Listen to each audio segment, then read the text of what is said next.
Hello guys, welcome to the fiction series. Today we are gonna see, what if Naruto got harem with OmoteMoka and UraMoka? Part 1. Huge shout out to Oturan Namikaze for this story. If you want more awesome fan fiction like this, don't forget to hit that subscribe button. So without wasting any time, let's get into the video. So you have everything packed? Kushina Namikaze asked as she stood next to her husband, Minato Namikaze, who stood at the doorway with his arms crossed. They were seeing their son off as he would soon leave for the bus to Yokai Academy. Kushina was a beautiful woman with long red hair, amethyst eyes and a great figure. She had a loving personality, but if someone pissed her off, then in the words of a famous Mani, pity the fool. Minato was a tall, good-looking man with a strong, lean build that was nothing like those gross bodybuilders. However, since Minato was a yokai, he was lot stronger. He had spiky platinum blonde hair and blue-colored contacts over his red eyes, making them appear the same color as his wife. "Yeah, Ka-san, I've got everything I need," Naruto replied as he shifted the bag on his shoulder. He had spiky blonde hair with silver streaks and natural amethyst eyes like his mother's. He was almost an exact copy of his father, except for the hair color. Naruto was wearing Yokai Academy school uniform with two alterations. The first was a black tie with an orange swirl at the end, and the second was a black leather bracelet with a small rosary on it on his right wrist. "I don't like the uniform though, it needs more orange." "Nonsense, it looks great on you," Kushina said as she moved closer to her son to fix his tie before giving him a hug. "I'm going to miss you, Naruto." "I'm going to miss you too, Ka-san," her son said as he returned the hug. Minato waited for the two to part before walking up to his son. He placed a hand on his shoulder while giving him a grin. "Naruto, I am going to miss you as well, but I want you to make sure of a few things. The first is to study hard and try not getting into a lot of trouble, but I get the feeling you might, after all you're your mother's son." Minato ducked his head, dodging his wife's swipe. "Also careful while you are there, especially if you see any vampires." Naruto nodded his head. "I will too, san, don't worry, I'm going now. Bye." He opened the door and started walking out. Once he was outside, released a sigh before heading to where the bus was going to pick him up. "So here I go, watch out Yokai Academy, cause here come Naruto Namikaze." It took Naruto a good 15 minutes before he made it to the bus stop, where he saw the bus just arriving. When Naruto made it on the bus, he noticed two things. One was the driver was giving a creepy laugh, and his eyes were glowing. The second was another student on the bus. Before he could move to sit down, the bus driver spoke. "You're the final student on my pickup list at attending Yokai Academy, right?" the bus driver asked. His glowing eyes stared at Naruto for a second before he continued to speak. "You're definitely Minato's kid, almost a spitting image of him." "Yeah, I get that a lot," Naruto replied while rubbing the back of his head before realizing what the man had said. "Wait, you know too-san?" "Of course, he is an old friend of both me and the principal." The driver closed the doors behind Naruto and got ready to drive. "It would be best if you got into a seat, the road's about to get a bit bumpy, haha." Ignoring the creepy laugh, Naruto walked back while thinking. "If the principal knows too-san, I guess that means they know about my secret too." Naruto looked to the side to see a boy around the same age as him looking out the window. He seemed pretty ordinary with unkempt mess brown hair and brown eyes. He was wearing the same uniform as well. As Naruto moved down the rows, the boy turned to him and gave a friendly smile. "Hello, nice to meet you," the boy said, making Naruto grin a little. "Yeah, likewise, I'm Naruto Namikaze." Naruto introduced himself as he sat down in the seat next to the boy and reached a hand out. "First year, and you?" "Sukune Ono, and I'm a first year as well," Sukune said as they shook hands. The two conversed for a while, getting to know each other. Naruto could tell that Sukune didn't have a lot of confidence in himself. The brunette considered himself average and nothing special, though Naruto could tell he was a good guy. It definitely was a positive for Naruto that he was able to make a friend so quickly at school. He never really tried to make friends with others at his middle school because they would try to bully him, but he had fought back and sent a few to the hospital. Naruto silently shook the memory out of his head. This was a new place to start and make friends.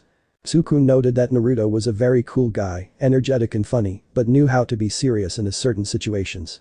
It surprised Sukune about how nice Naruto was. Usually guys with such good looks were arrogant jerks and bastards, but Naruto didn't seem to be like that at all. Sukune, like Naruto, was glad he was able to make a friend so soon. Being alone during his time at the academy would have sucked.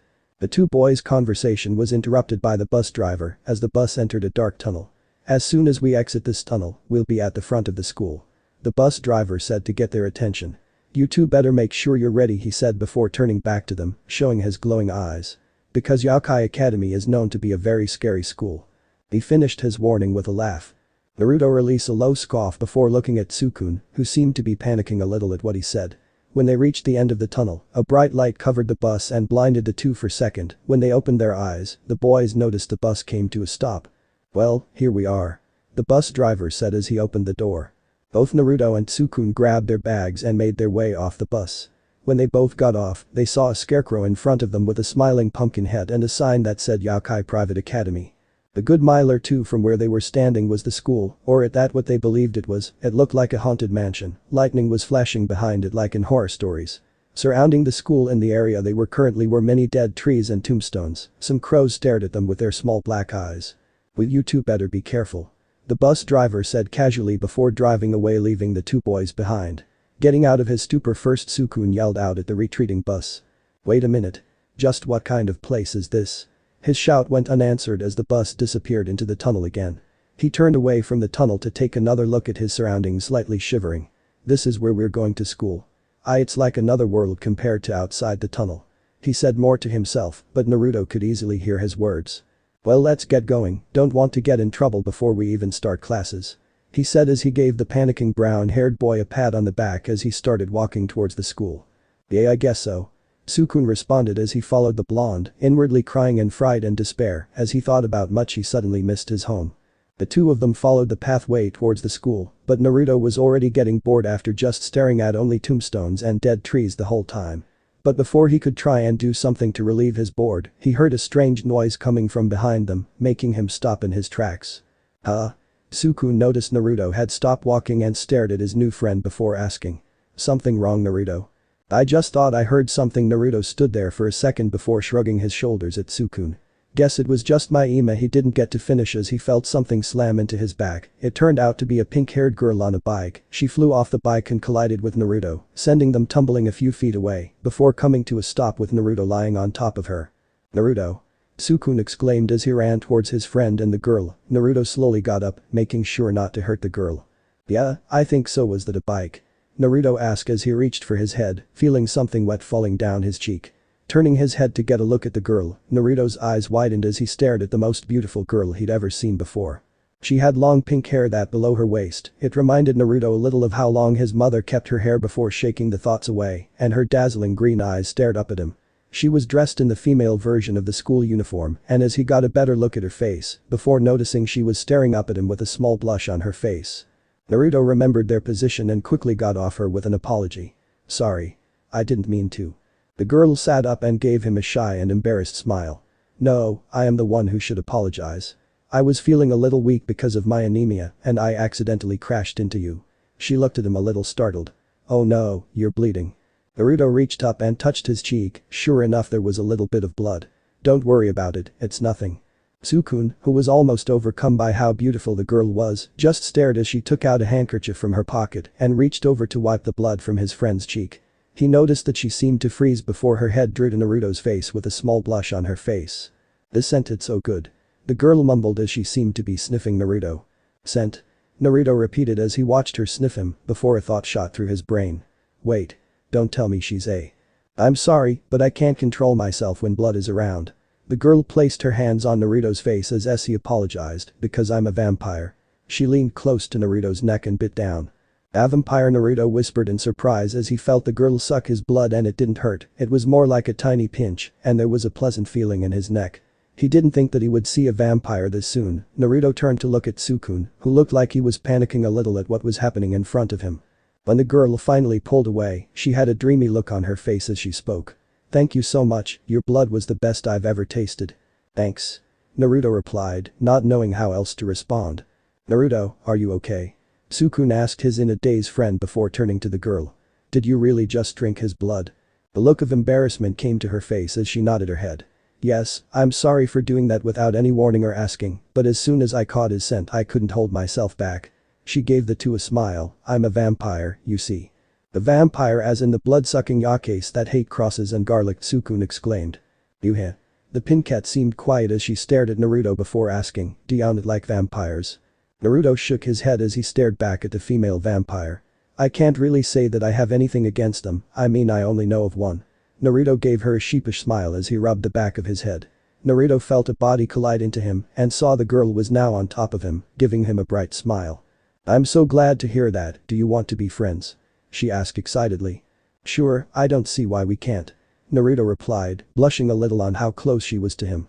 The girl looked over to Tsukun with a hopeful look, the boy chuckled nervously before nodding his head. I hope we can be friends too. Yay, 2 new friends. The girl cheered before introducing herself. My name is Moka Akashiya, nice to meet you both. I'm Tsukune Ono. And I am Naruto Namikaze, pleased to meet you. Naruto said with his eyes closed. Excuse me Moka, but do you think you could get off please? The girl realized their position and quickly jumped to her feet and apologized, but Naruto waved it off with a smile. The 3 walked towards the school, with Moka walking next to her bike. They talked about how they were all first years, and Moka was hoping that they would all have the same homeroom. She seemed really happy to have friends. I'm glad I got to find some friends here, I was afraid that I would be all alone again. Moka smiled. He smiled at her excitement. Yeah, same here, but wouldn't a pretty girl like you have lots of friends? Naruto instantly regretted his words as Moka suddenly blushed again and looked away. Tsukun was wondering the same thing, a pretty girl like her should have no trouble making friends. Naruto, thinking he said the wrong thing, tried to explain himself. No, I didn't mean you were acting like we're your first one ever, that's all. Moka didn't look at them as she replied in a sad tone voice. That's because you both are. Naruto and Tsukun stared at her in surprise after she said that. Naruto stared at the vampire in surprise, she was nothing like the vampires he had heard about, they were known to be ruthless and showed no mercy to their victims. But his father had told him that there were a few, like him, that were exceptions to this, like an old friend of his named Akashia Bloodriver. Naruto's face grew a smile and put a comforting hand on her shoulder. Well then, I'm very glad to be your friend. Would you like to walk with us to the school? He said, offering her his hand. She looked between him and Tsukun, who was giving his a small smile, and shyly took the offered hand. I would be happy to. The 3 headed towards the school, rushing their pace a bit so they would not miss the entrance ceremony. Tsukun, however, was wondering to himself why Moka called herself vampire. A few hours later. After the long, boring and annoying speech given at the entrance ceremony, Naruto and Tsukun were finally able to relax as they made it through the crowd and found their homeroom. They were happy to have found themselves in the same room and were now sitting in the seats next to the windows. Naruto was sitting behind Tsukun and watched as the classroom was full of chatter.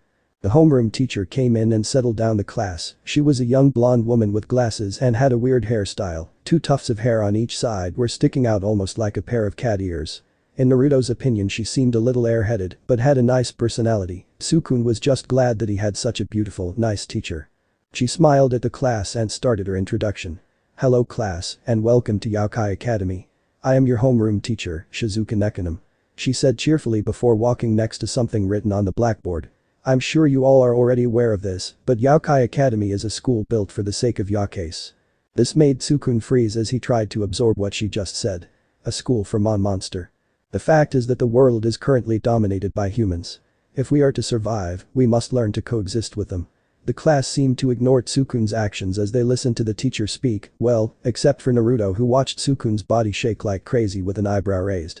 He shook his head a little to listen as the teacher explained the rules. That brings us to our first rule. While you are at this school, you must stay in human form unless you're given special permission from the principal and staff. You must always stay in human form as it's to help you practice disguising yourself as a human. The second rule is that you must never allow any of your fellow students to know what your true form is. Now everyone will follow these rules, correct? These are some stupid rules if you ask me, a brawny student sitting in the seat next to Tsukun called out. Nekonim-sensei looked at the student before looking at her class roster. You're Saizu Kamiya. Would it not be better for us to eat up any humans we find? Or in the case of beautiful girls, to molest them?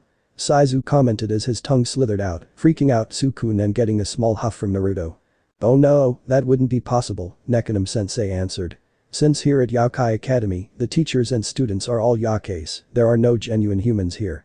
Since this academy is completely covered by a secret barrier, any human who somehow wanders in will be killed immediately.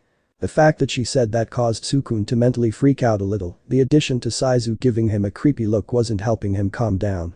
Excuse me sensei, Naruto's voice called out, making everyone turn to him. Almost every girl in the class blushed as they stared at him. Wouldn't that be kind of a contradiction? I mean, if this school was created for us to coexist with humans, how does killing them help?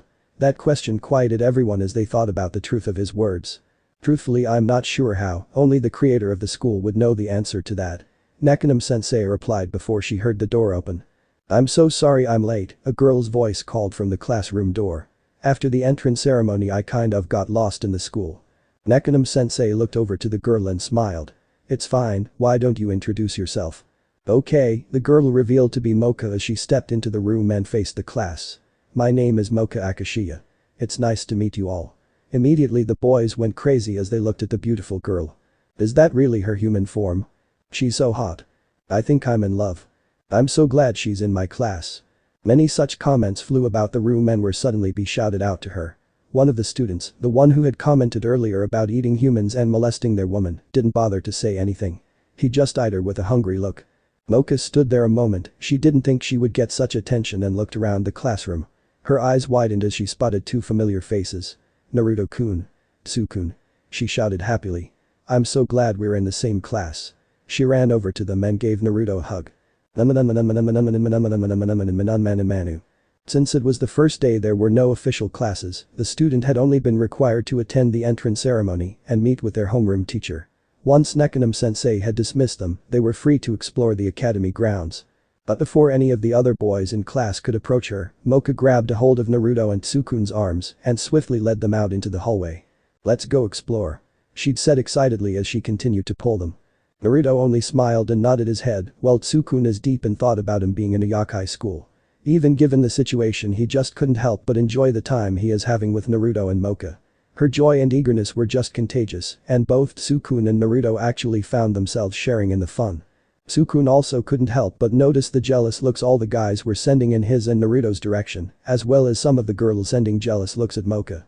But he quickly dismissed their looks as Naruto spoke. I don't know about you guys, but I'm a little thirsty. Naruto said as he pointed towards a vending machine outside. How about we get some drinks, my treat? He offered with a smile. Yeah, thanks. Tsukun replied. I'll take a canned iced coffee. Some tomato juice for me, please. Moka said. One iced coffee and a tomato juice, coming right up. Naruto said as they went over to the vending machine. He purchased his friends' drinks and handed them their drinks before turning back to the vending machine to purchase his own drink. The three moved over to a bench and relaxed. This is nice, right? Moka commented after she drank her juice. Yeah, it's really peaceful. Naruto replied with a small smile. Tsukun didn't say anything as he seemed to stare off into space, not even touching his drink. Seeing a bit of movement in the corner of his eye, he saw Moka and Naruto staring in confusion. Blushing a little from embarrassment, he took big gulp of his drink, bringing smiles to Naruto and Moka's faces. It's hard to believe Moka and Naruto are monsters, they are so nice. Tsukun thought to himself. You're Moka Akashiya, right? A voice called out, catching Tsukun by surprise. They turned towards the voice and saw it was the same guy who made that comment earlier in class. Naruto felt a scowl coming to his face as Saizu drew close. You are even more beautiful than I thought. I am your classmate Saizu Kamiya. He then reached out and grabbed Tsukun by the collar of his jacket and easily yanked him up off his feet. By the way, why is a beautiful lady like yourself associating with guys like these? This guy. He's that, Tsukun thought as he remembered this was the guys who said that stuff about eating humans. He could hear some of the other student watching talk about the rumors they had heard about Saizu and kept their distance away from the four. Tsukun's thoughts were interrupted as a hand grabbed the arm Saizu was using. Both boys turned to him and saw Naruto glaring at Saizu. You have 2 seconds to put him down gently or I will make you suffer. Naruto stated as he tightens his grip. Big talk, let's see UTR. Saizu didn't finish as Naruto pressed a nerve in the arm, making him release Tsukun and Naruto moved in front of him with a leg brought back. Trash. Naruto said before kicking Saizu in the face and sending him crashing into the vending machine. Never mess with my friends, you pathetic bastard. Saizu quickly got up and shot Naruto a deadly glare while releasing some killer intent. A little blood fell from his lip. Lucky shot, loser, but now you're going down. Naruto scoffed at his words and shifted his stance a little. Bring it. Before either could do anything, Moka grabbed Naruto and Tsukun and dragged them away, shouting back as Saizu. I'm sorry but I am having fun with Tsukun and Naruto-kun. Just watch me. Saizu said as he watched them leave. He licked his lips as he watched Moka run. I never let a hot woman like you escape when I've set my eyes on them. With the group. When Moka had stopped pulling them, the three made it to an empty corridor of the building. Tsukun was a little shaken up from the whole ordeal. Moka was worried about him and Naruto, who had a small disappointed look on his face. Are you guys alright? I was a little scared back there. Moka asked with a concerned look. I'm fine. Thanks for helping me back there, Naruto.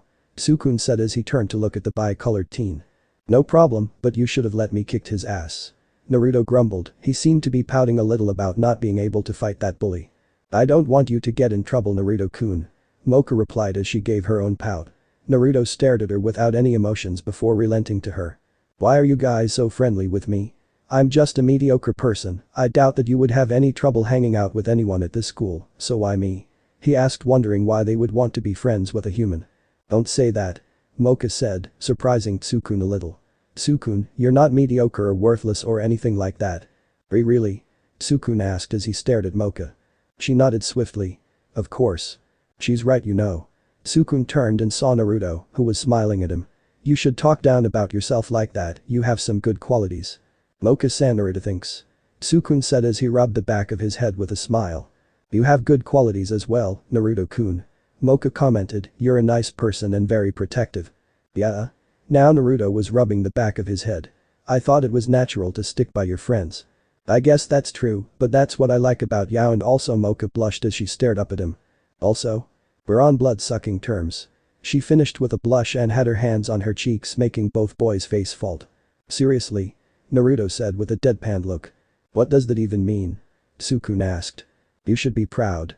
You have the tastiest blood that I've ever had, it's so much better than the blood I've drank from transfusion packets. Moka continued to explain with a smile. Don't make it sound like I'm only food. Well, to tell the truth, you were my first. Moka said, her face going redder. Hearing this caused the two boys' eyes to widen, the way she said that could definitely be misinterpreted if someone else had been listening. A girl never forgets their first time, the feeling was wonderful. Naruto. Yeah?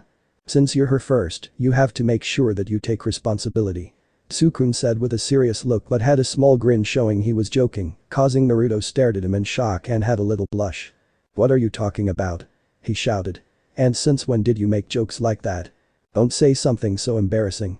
Moka said before lightly shoving Tsukun. Well, a light shove from Vampire Moka was a hard shove to human Tsukun. The result for Tsukun was being slammed into the wall crying comically, creating cracks and a small indent, while Naruto laughed his ass off.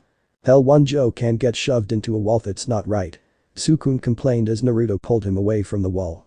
Let's go explore the rest of the academy. She cheered as she headed for the door, followed by a laughing Naruto and an injured Tsukun. They continued to explore the academy until they made it to their dorm buildings. Naruto and Moka thought it was cool, Tsukun it so much. Are we looking at the same building? He asked. How on earth am I going to survive at this school? Are you kidding? This place has so much character. Moka praised. It's not so bad, Tsukun, haven't you ever heard the expression, never judge a book by its cover? Naruto commented as he stared up at the building, his words seemed to calm Tsukun down a little as he knew Naruto was right. I think it's a perfect place for a yokai.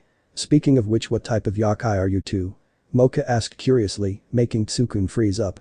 Crap, I can't tell them I'm human or I'll be killed. Tsukun thought in a panic, but lucky for him Naruto came to the rescue. Sorry Moka-chan, but it's against the school rules to tell you, remember. Naruto pointed out, he didn't want to disappoint the vampire girl, but his true form had to be kept a secret until he had no choice. And he knew Tsukun would be in trouble if he was revealed to be a human. It wasn't hard for him to figure out with all the reactions Tsukun had done when he found out the truth about this school. Oh, you're right. I don't want you guys to get in trouble, sorry. Moka said, playfully hit her head. Speaking of which, you really don't remind me of the vampires I've read about. Tsukun commented as Moka looked at him in confusion. If I didn't know you were one, I would have thought you were human. It's actually because of this. She touched the rosary that rested on her chest. You see, if I to take this rosary off I would revert to my true form, a scary vampire. Tsukun stared at the small cross in surprise as Moka continued to explain. Rosaries have the effect of sealing off a vampire's power. Since my original form was hated and caused conflict, I put this rosary on myself so I'd keep my vampire's powers sealed. Oh, even if she looks so cute and gentle, Moka is very different from me after all. He watched as Naruto leaned close to look at the rosary, much to Moka's embarrassment. And Naruto is completely different from me as well, even though he was so nice. Are these two really not human? That is an impressive seal, it definitely is powerful. Naruto said as he stood straight. Moka started leaning against him, making Naruto blush a little. But even when sealed, we still need our blood. She said before biting into his neck. Naruto just stood there while Tsukun stared in surprise before letting out a small yell. The next day. Naruto let out a yawn as he walked down the path to school. Tsukun had already left before he even got downstairs. He had noticed that his human friend seemed deep in thought yesterday, but Naruto dismissed it, thinking he could ask Tsukun what was wrong later. Sensing something coming at him from behind, Naruto jumped away as a big hand destroyed the wall next to him, quickly balancing himself as he spun around to look at his attacker. He saw that Saizu was the one who punched the wall with one of his fists transformed. "First thing in the morning and you try to attack me, can I help you?" Naruto asked as he never took his eyes off Saizu, ignoring the students watching from a distance. "I already warned that pathetic weakling Aono, so I'll get you a warning as well. Never go near Moka or else," Saizu said, ignoring the blonde. "Who's going to stop me if I chose not to listen?" he asked, bored. "I will," the bully said with a smirk. "If it means I get the chance to kick your ass, I think I'll stick around," the blonde said, smirking at Saizu's growing annoyance. "I wouldn't miss that kind of opportunity." "You only get one warning, pretty boy," he said, walking away before Naruto called after him. "And here's one warning for you. If I ever catch you attacking my friends, I'll kill you very slowly," he said with a demonic tone at the end, with his eyes flashing red, shocking Saizu a little. Regaining his composure, the bully scoffed and retreated. "I don't like this, I better find Tsukun," Naruto muttered to himself as he began searching for the brunette. It didn't take him long as he heard a certain Pinkette's voice. "You can't leave," he heard from behind the trees.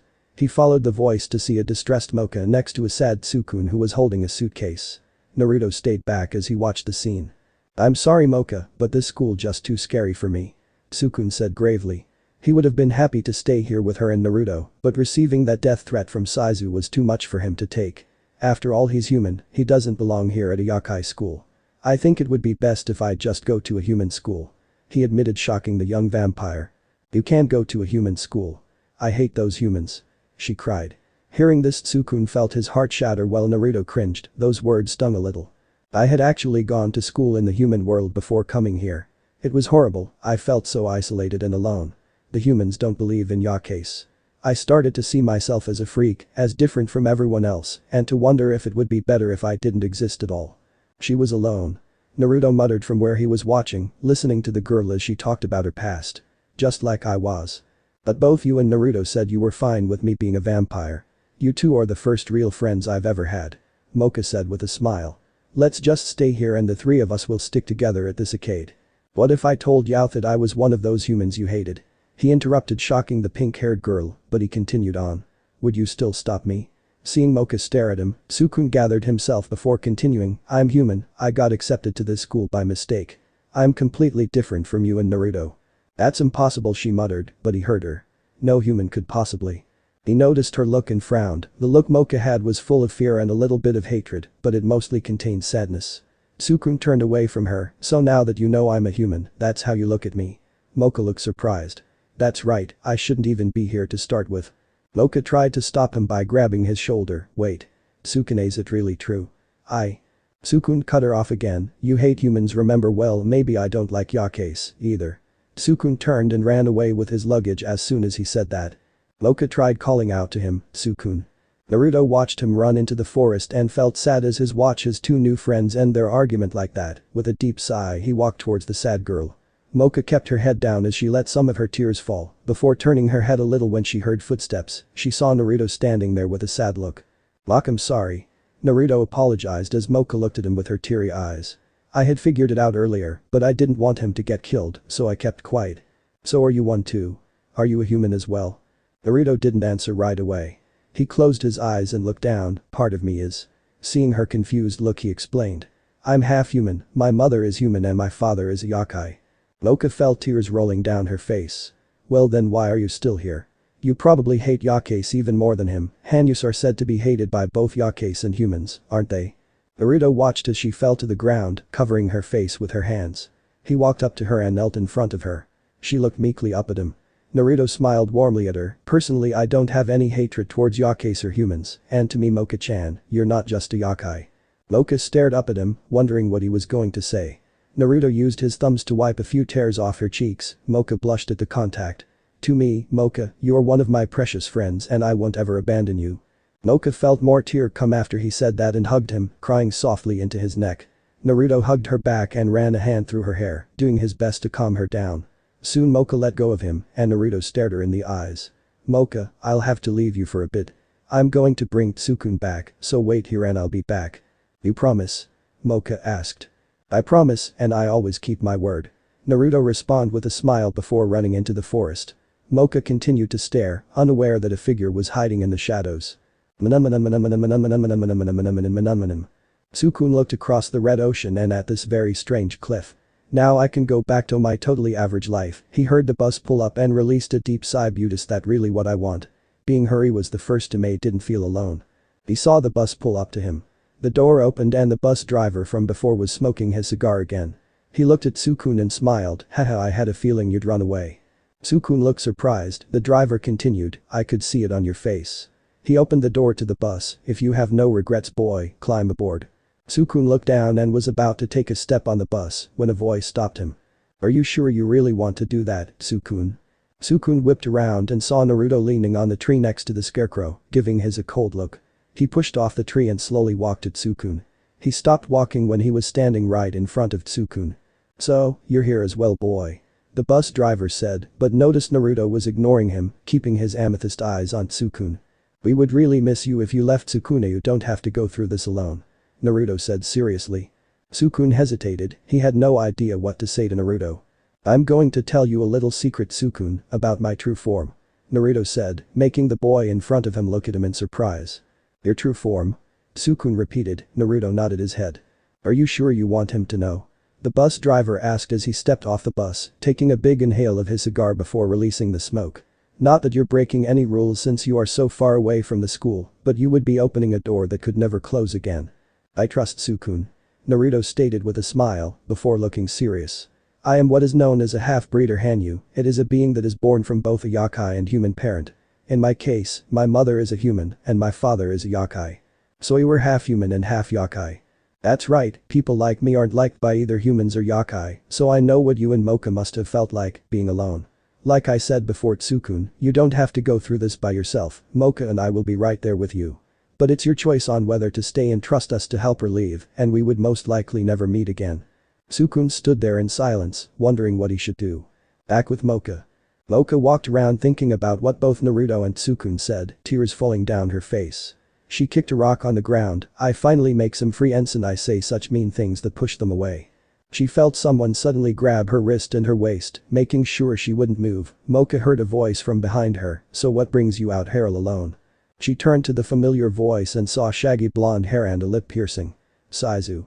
He licked his lips and grinned insanely, if your Linelli can take care of that. Moka broke free of his grip and created some distance between the two of them. Saizu threw off his school jacket and chuckled, I'm serious. Your beauty is on a completely different level from the humans I played with. I want you to be my girl, Moka Akashiya. Saizu's tongue grew and his hand transformed into claws, the veins poking out sickeningly from under his skin. Moka flinched when she saw his hand, Saizu. Saizu's body shifted and tore through his uniform as he started transforming into something very grotesque. He chuckled darkly, wahaha. When I get excited like this, my body starts to change. Then I can't stay in human form anymore. Moka looked horrified, no she said weakly, someone help Meplis. She felt fear welling up inside her, it was almost suffocating, and she did the only thing she could think of. Naruto. Saizu laughed evilly, hahaha, it's kinda breaking the school rules, but let's have some fun, shall we? Saizu's tongue slid out of his mouth and was dangling along his chest while he said this. His tongue reached out and was about to wrap around her body when a voice halted Saizu's movements. Moka-chan. Get down. Saizu looked towards the voice and was met with a kick to the face, sending him crashing into several tombstones. Naruto landed in front of Moka with his right arm extended out. I told you before, you will pay for attacking my friends. Naruto growled as he cracked his hand. Moka shouted to Naruto, be careful Naruto. This is Saizu's true form. Don't worry, Sukun, get her out of here. Naruto ordered as Sukun appeared, running toward them in a hurry. Moka felt a big smile come to her face and called out to him, Sukun. You came back. Sukun grinned, of course, Moka. We're friends after all and friends are there for each other. Moka got all teary-eyed and nodded her head in enthusiasm. She saw Naruto and grinned at his back, but then her eyes widened when she noticed a bracelet on his wrist. Naruto, that ain't odd. That doesn't matter right now. Naruto exclaimed as he turned to look at her, you need to get out of here before you get hurt. Naruto, sensing something heading at a quick speed, grabbed Sukun and Moka before leaping out of the way as Saizu's fist slammed into the ground. But with the sudden addition in weight, Naruto wasn't able to dodge the tongue moving around his leg and swinging the three of them into several trees. He quickly let go of his passengers and was sent flying even further away. Naruto-kun Naruto. Moka and Sukun shouted as Naruto's form slammed into a tree. His body slid down the tree and sat at the base of the trunk, his face showing the impact created a lot of pain. So much for him. The two of them looked back at Saizu with fear. There was no grin was on Saizu's face anymore, only a face that held pure rage. There was blood drip down from his face, the kick had left a steaming wound. Saizu roared as he brought his hand back and slammed it right in Tsukun's chest. He was sent flying back and rolled into a tombstone. Moka cried out to him and got to his side in a second to see if he was alright. Saizu was laughing maliciously. What's the matter, little vampire? I've always wanted to test my strength against one of your kind. It's too bad you're only trash. Moka sat by Tsukun's side and made sure he was alright. She felt tears well up in her eyes. No. This is horrible. You both came back for me. Moka felt the tears run down her cheeks and fell on Tsukun's face. I'm so sorry, I wanted to believe that I could really have a friend, even if it was a human. But I'm a vampire. I suck the blood of humans, and I hurt them. I wanted to think that the right person and I could overcome that. Moka looked at Tsukun's face and then at Naruto, who was over by the tree attempting to stand up. A trail of blood flowed down the right side of his face. He was staring at Moka. She then turned her head back to Tsukun. But I guess it's impossible. I'd only end up getting you both hurt as well. Tsukun moved and coughed. That's true. Moka cried, Tsukun. Tsukun used her shoulder for support. I'm weak and ordinary. But Naruto helped me realize that I can't just run away like this and leave you both behind like that. Naruto was using the tree as his support while Tsukun was finishing with a smile. Moka, I want to be your friend, even if you are a vampire. Moka was shocked at those words. Her attention shifted as she felt another hand on her other shoulder and turned to see Naruto, grinning at her. I want to stay your friend too, Moka-chan. Sadly, this happy moment was ruined by a certain ogre. Are you both idiots? I told you both to stay away from Moka. Saizu yelled angrily as he reared back his fist and sent it flying at Naruto and Tsukun, but Naruto quickly caught it. And I told you before, I won't let you hurt my friends. Naruto exclaimed as he held Saizu's fist in place. Naruto's eyes flashed red for a second before he flipped over the ogre and pulled his arm to send Saizu flying back.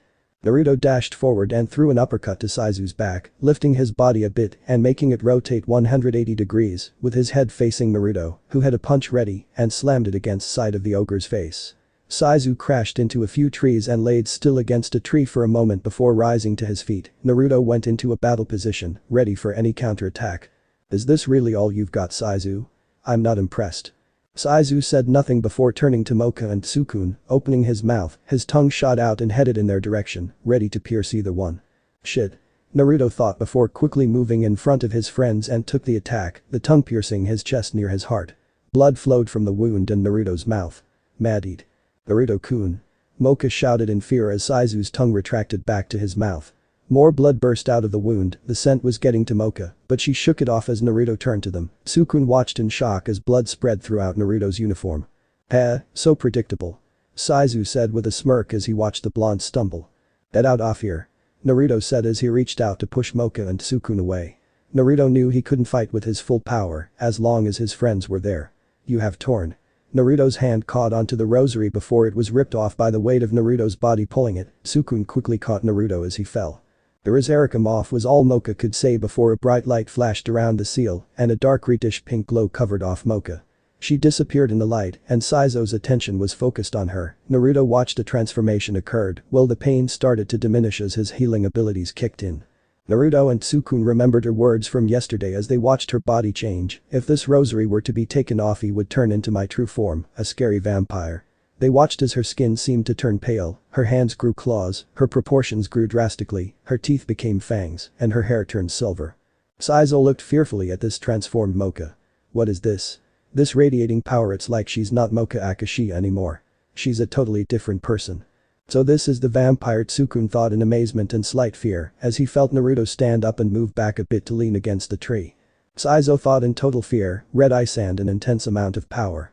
So the legends are true, the most fearsome of Yakase the vampire. Naruto however had an entirely different reaction to the situation, so this is Moka's true vampire form, she's beautiful. When her transformation finished, Moka gave Saizo a smile.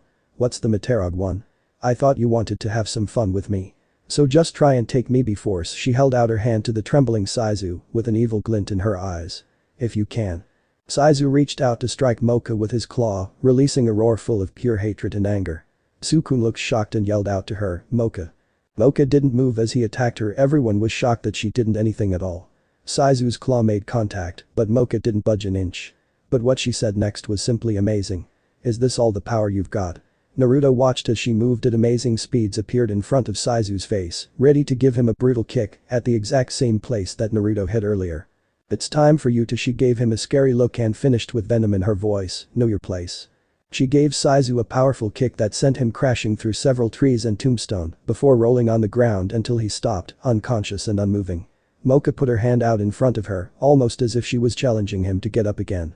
Typical yokai, all size and no strength to back it up, as I said, know your place. She grew a sexy smirk as she said that. She turned around and began walking back towards Naruto and Sukun. What is this overwhelming cold power? She like a completely different person from the Moka I've known, so far Sukun thought as he could only stare as Moka walked past him towards Naruto, whose wound completely healed and was now standing straight, staring into Moka's red eyes with his amethyst ones. You are very strong for a Hanyu Naruto. So are you afraid of this me? Moka asked as she stopped less than a foot away from him. Naruto looked at Moka for a second and answered her with a smile, of course not, there's no reason be afraid of a friend, right? Moka gave him a seductive smirk and leaned in close to Naruto, he could feel her breath blow into his ear as she whispered. That's good to hear. I wouldn't want you to be afraid of me. You are an interesting one Naruto Namikaze. Moka brushed a finger against the blood on his uniform and brought the blood-covered finger to her lips before she gave it a slow, sensual lick. Naruto felt a small shiver go up his spine as he watched her lick her finger clean. And your blood is very delicious, I can see why my other self likes it so much, I wonder what your yokai half is until I find out, make sure you stay alive and well, Naruto. My other self would be sad if you disappeared, so be sure not to go anywhere. Like I said to the other Moka-chan earlier, I'm never going to abandon her. Naruto replied as he handed Moka the rosary. Naruto watched as she pulled away, grabbing the rosary before turning to Tsukun, who took a small step back and took a few steps closer to the human. He narrowed his eyes a little as she stopped in front of Tsukun and gave the brunette a small smirk. Don't be so jittery. It's been a while since I've been awakened. I'm still drowsy. Moka gave Tsukun a playful pat of the cheek before continuing. But don't worry, I'm not going to hurt you, after all you seem to also be a special friend to the other me, just like this one here with the delicious blood. Until we meet again, you both keep babysitting the sentimental other Moka. She lifted the rosary and reattached it to the chain, changing her back to her pink-haired self. The girl swayed for a bit as her body reverted back before collapsing into Naruto's arms. Both boys stared at the unconscious vampire and then at the battlefield where the beaten Saizu lied. They turned to each other and were quiet for a few minutes until Tsukun spoke. I think we should go to the dorms and sleep this off, what do you think? The Hanyu was silent for a second before replying. You know Tsukunathat is probably the best idea I've heard all day. Adjusting Moka into a better hold, carrying her bridal style, Naruto and Tsukun started walking back to the dorms, leaving the unconscious Aizu behind them. At the bus stop. The bus driver watched from the cliff where the bus was located at, smoking his cigar as he stared out into the forest where Naruto and Tsukun disappeared. What two interesting young men to make the decision to stay at the academy. I hope you both are ready for the perils of this school. The bus driver let out a small chuckle, a human and a Hanyu attending a school full of yakais will be dangerous, but I wish you both the best of luck, you are going to need it. He said as he walked to his bus. The next morning, Sukun was standing outside the gate of the school with Naruto at his side. Sukun was shocked to find that the injury Naruto had received from Saizu had completely healed. Naruto shrugged it off, saying it was one of the perks of his yokai blood. The two boys were currently staring at Tsukun's withdrawal letter. Naruto gave Tsukun a smile, and the brunette nodded. Tsukun took a deep breath, closed his eyes and mentally prepared himself, holding the letter with both hands, trying to push himself to rip it up. Morning Naruto-kun. Tsukun. Moka exclaimed happily as she jumped on Naruto and giving him a hug. Her surprise appearance and sudden pounce made Naruto bump into Tsukun and caused the boy to tear the letter in half. Moka noticed the torn-up paper in Tsukun's hands, he had comical tears were flowing down his face. Moka looked sheepish. I'm sorry. Tsukun said nothing as he let go of the two halves of the letter and watched it get taken away by the wind. Naruto began to let out a laugh which his human friends soon started to follow. Moka, though not fully understanding what just happened, joined the boys' laughter. Almost all my life, I've been alone and had hated by many for being a Hanyu. Moka turned towards Naruto and fidgeted. Naruto, thank you for yesterday. Naruto turned towards her and saw her dangerously close to his face. Naruto took a step back when he noticed Moka had a little blush on her face. Geez. Whenever I'm around you, my heart beats so hard. But now I found something special at this school, something I couldn't find anywhere else. Naruto blinked before asking hesitatingly. Realui's that? Yeah, because I keep wanting to suck your blood. Moka quickly said as she leaned forward and bit his neck. See what I mean? Naruto thought to himself with a sweat drop. Sukun tried waiting for Moka to finish before he had to pull Moka off Naruto when she just kept drinking. Moka-san, at least let Naruto keep enough of his blood so he can handle classes. I've got Sukun here as well, the only human at this school and a good friend. Ah, sorry Naruto-kun. Moka apologized with a sheepish look. Don't worry about it, Naruto said with a smile before walking through the gates, turning to his friends with a big grin. Now let's go, I don't want to get in trouble with Nekonom-sensei for being late after missing school yesterday. His two friends returned the grin as they followed after Naruto. Right. Moka and Sukun replied cheerfully. It's a new chapter in my life and I going to give it everything I've got. Beep beep beep smash. The tired Naruto raised his head to glare at the now destroyed alarm clock. He always hated these things, always ruining his sleep and messing up his dreams. It had been nearly a week since Sukun decided to stay at Yokai Academy with him and Moka. Lifting his body up to his feet, Naruto started to stretch while releasing a loud yawn. He looked out the window and saw that the sun was just rising over the trees in the distance. He walked over to his closet and pulled out some clothes for his morning regiment. His father had started teaching him how to fight when he was younger. His mother had helped him out with training as well, even though she was human. I only got a few hours before I have to come back, shower and get ready for class. Naruto said to himself as he put his clothes on. His parents always woke him up early in the morning to do his training. He later got used it and sometimes trained by himself, though he used an alarm clock to help him for the times that he was too exhausted from the night before to wake up himself. Securing his shoes, he walked towards the door and headed out. He silently walked down the hallway towards the exit, making sure not to wake anyone up. As he stepped out of the building he noticed a few other students were jogging and other exercises. I guess I'm not the only one who trains in the morning. Naruto commented as he looked around. Quite a few people like to do their workouts this early in the morning. It's a great time to get their exercise in without distractions. A voice said behind him. Naruto turned his head to see a rather tall and well-muscled male, with spiky hair and sharp eyes, wearing a martial arts uniform walking up to him. You're one of the new first years, right? Yeah, I'm Naruto Namikaze, and you are? Naruto asked as he held his guard up a little. He could tell the man in front of him was strong and didn't want to fall for any surprise attack. The name's Haji Miyamoto, I'm a second year and the captain of the Yokai Karate Club. Haji introduced himself while holding a hand out. Naruto stared at the hand for a second before reaching out to shake it. That's a good grip there. I'm guessing you're a fighter as well. Learned from my parents, Naruto answered as he let go of Haji's hand and looked around. I don't suppose you know a good place to practice, I tend to let loose when I practice. Naruto let out a chuckle as he remembered what happened to a random stranger who walked by him as Naruto was practicing a little in the park. The poor bastard didn't see that kick coming. Haji let out a laugh. I know what you mean, I was actually on my way to a field that I go to practice a little. Want to come along, we could have a match while we're there. Was that your way of asking for a spar? Naruto asked before a smirk came to his face. If so, then you're on. Great. Let's go then. The karate captain said cheerfully as he led Naruto to the training field. When they arrived there after a few minutes, the two started to stretch a little. So what kind of fighting style do you use? Haji asked as he shifted into a battle stance. It's just a style my dad created with an old friend of his, it doesn't really have a name.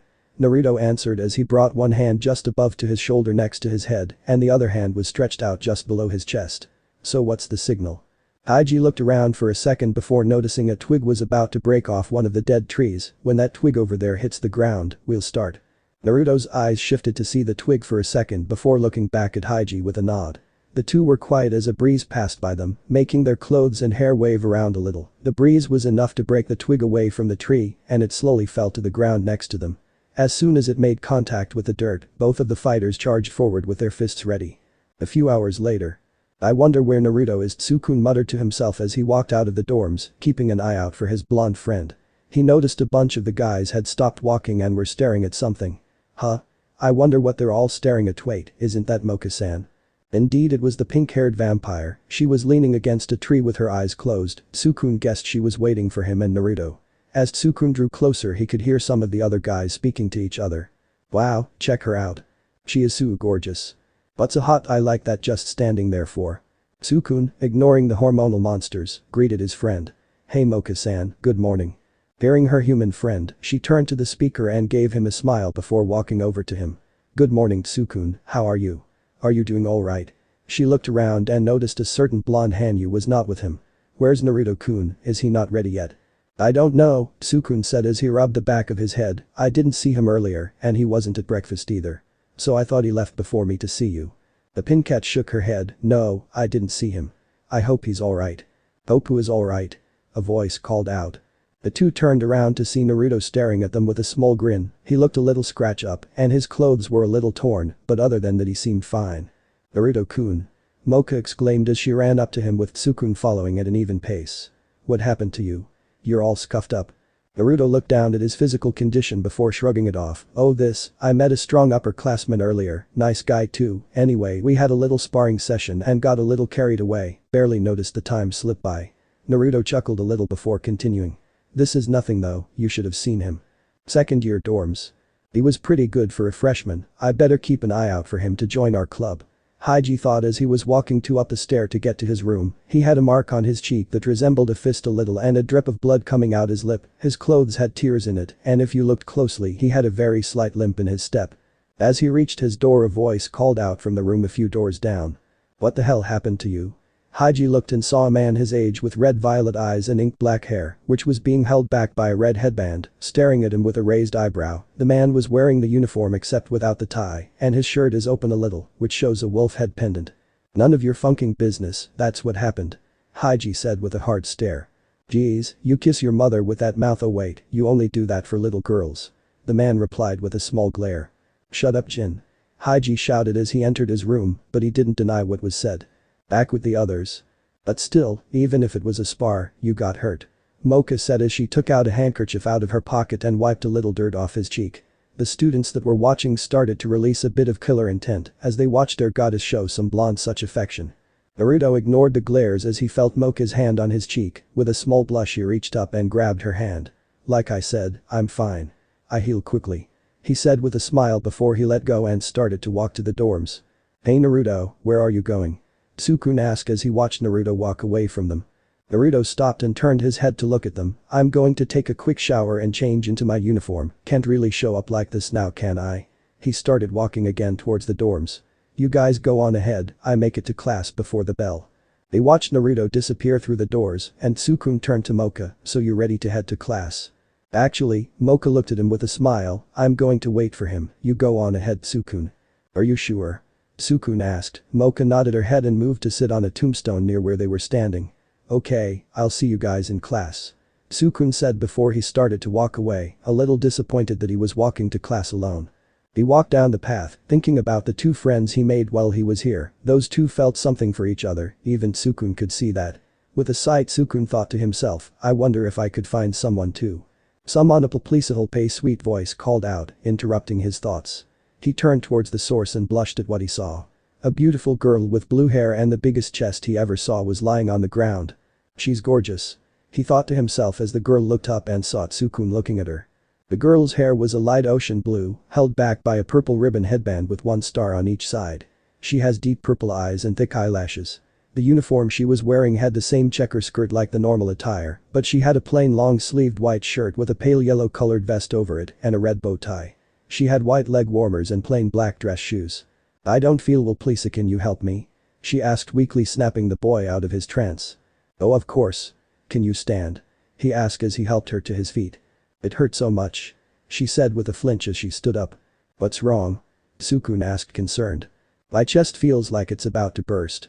She said as she pressed her breast against his chest, squishing up to him as much as they could. It does look like it could burst at any second. They're so big and soft. He inwardly panicked as his face turned crimson. Could you look into my eyes, Sukun-kun? She asked shyly. He did what he was asked and felt his heart skip a few beats. My name is Kurumu. I hope we can be good friends. She said, but Sukun barely heard her. He felt spellbound while looking into her eyes. Her eyes are so beautiful. Wait, what's wrong with me?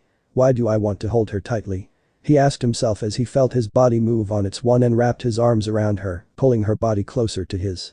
Aya, what are you doing all of a sudden? The girl said cheerfully, her pain suddenly gone. His body wouldn't follow his orders and continued to hug the girl tightly to his body before the two walked back to the school with his arm around her. Meanwhile, you know you didn't have to wait for me, Moka-chan. Naruto said to the girl as they walked to the school. I wasn't going to take that long, now you're going to be late too. Moka just smiled at him. I know, but I didn't want you to walk to school by yourself. She gestured to the fact that they were the only two that were on the path. Sukun would be fine since there were others walking with him, so I wanted to walk with you. Moka-chan, thanks, I appreciate it. He was interrupted when he heard a small gurgle. Moka grew a blush and stared down at the ground. Did you have breakfast? Unfortunately I had to skip it. Moka answered before looking up to see Naruto adjusting his collar a little to expose his neck. Naruto-kun. Go ahead. Naruto gestured to his neck. Moka didn't have to think twice before she sank her teeth in and started to drink. I don't mind if you drink my blood, just be sure to ask, okay? His answer was a small nod as his vampire friend continued to drink. After a little bit, Moka parted from Naruto's neck with a blush and a look of pleasure on her face. Ah, I swear I'm going to get addicted to your delicious blood, Naruto-kun. Moka said as she tilted her head a little as she enjoyed the taste still in her mouth. Naruto felt his heartbeat a little hard as he stared at her neck for a moment. With a big gulp he turned and started to walk again, though his steps were a bit more robotically. Naruto-kun, are you okay? She asked as she followed after him. Don't worry, I'm fine. Let's just get to class. Naruto was glad he didn't look back to answer her, as a huge blush covered his face. That was close, I nearly lose control when I saw her exposed neck. The temptation is getting harder to fight. Okay? Moka tilted her head a little in confusion as she followed after him. They continued walking until they reached the gates and caught a glimpse of a certain human walking through the doors with a busty blue-haired girl holding his arm. Was that Sukun? Naruto's eyes blinked as he stared at the door. I think so. And did he get a girlfriend? He sure became a popular one. A voice came out from behind them, making Moka jump a little and latch onto Naruto before they turned around to see the bus driver standing there smoking a cigar. But is that a good thing? He should be careful of the women he meets here. Who are you? Moka asked in surprise. I'm just an average person taking a walk, haha. The bus driver chuckled as he started to walk away, but he was stopped by Naruto's voice. Wait, what did you mean by that? Naruto questioned, but the bus driver continued to give out his creepy chuckle. Who is that girl? Well, no, you'll just have to find out yourself now, won't you? After the bus driver said that, he continued to walk away from the student sites. The day seemed to go through its ordinary routine as the students listened to their feline teacher teach her subject while adding bit here and there about fish. During that time Naruto and Moka alternated their gazes to both Sukun, who was staring at the board in a daze, and the blue-haired girl, who was sitting next to Moka. As Naruto took notes, he thought about what the bus driver had said earlier. From the way he said it, it seems like this girl is after something and is using Sukun. But what could it be? Moka had thoughts about earlier as well, but hers were slightly different. I wonder who this girl is. Something about her makes me feel a little uneasy. The girl noticed Moka's stare and gave her a smirk, which made Moka look back at the board. How did I lose control of my body like that? Sukun was trying to think of a reason his body wouldn't respond the way he wanted earlier. His thoughts were cut off by the bell ringing. Nekonom-sensei's tail shot up at the bell and she stopped her lesson. I guess that's all for today. Make sure you review the lesson and prepare for next class. The class gathered their stuff together and walked outside into the hallway for their break. Moka and Naruto walked out of the room thinking Sukun was right behind them and made it to a clear spot in the hallway. The two noticed their brunette friend was nowhere in sight. I wonder where Sukun is. Moka wondered out loud as she opened a can of tomato juice she had purchased and took a drink. I'm sure he'll be here soon, Moka-chan, we just have to wait. Naruto replied as he leaned against a wall. Actually, I'll be right back. Moka looked up to see Naruto starting to walk away. Where are you going? To the bathroom. Don't worry, I'll be back before you know it. Just wait here for Sukun. Naruto replied as he disappeared into the crowd. Moka stared at the spot where Naruto disappeared and let out a small sigh. Don't let yourself get distracted, you are being targeted. Moka looked around to locate the voice that spoke to her, but she didn't see anyone. What was? You're a vampire, right? That's what the rumors are pointing to anyways. Another voice called out from above. The vampire girl looked up to see the blue-haired girl from earlier sitting on the railing on the second level, giving her smug look. She jumped off and landed a few feet in front of the pinkette, her breast jiggling as she landed with ease. Akashia, Moka-san. Wait, weren't you the one with Sukun earlier? Moka said as she stared at the girl in front of he. Wow, what a beauty. Did you see that? Did you just see that? She's tiny, but her boobs are huge. Who is she? This girl is incredibly cute too. Who knew there was a girl besides Moka-san like this? Kurumu got up close to Moka and whispered in her ear, I am the succubus known as Kurumu Kurono. Moka blinked her eyes as she looked at Kurumu in confusion. Kurumu continued, I have come to defeat you. Defeat me?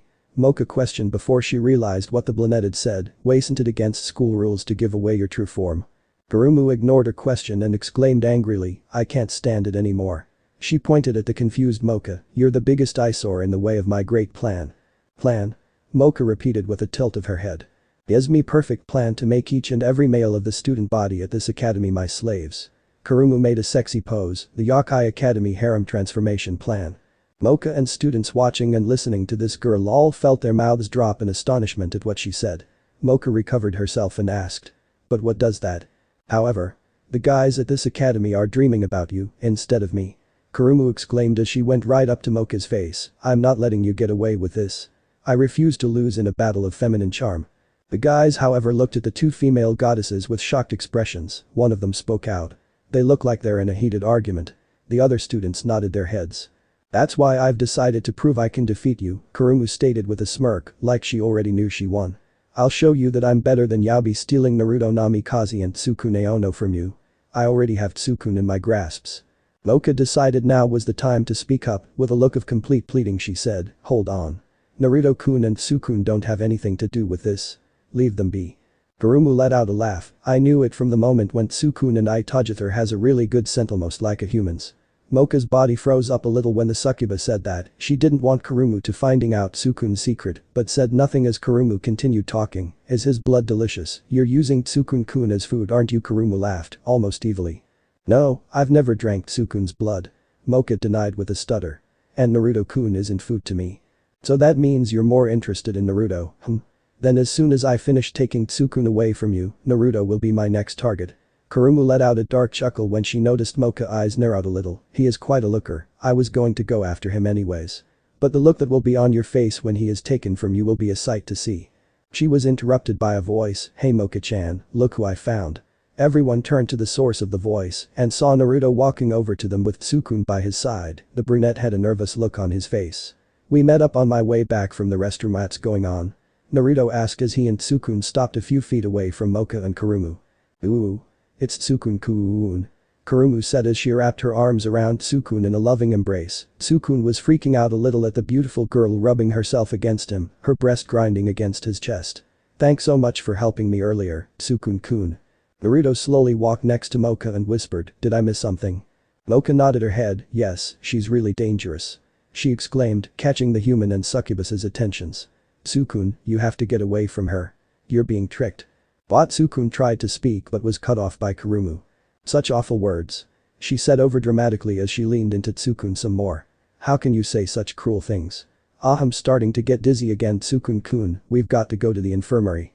"Kurumu-san." Tsukune exclaimed as Kurumu acted faint. "Charm," Kurumu thought as she stared into Tsukune's eyes and cast her spell.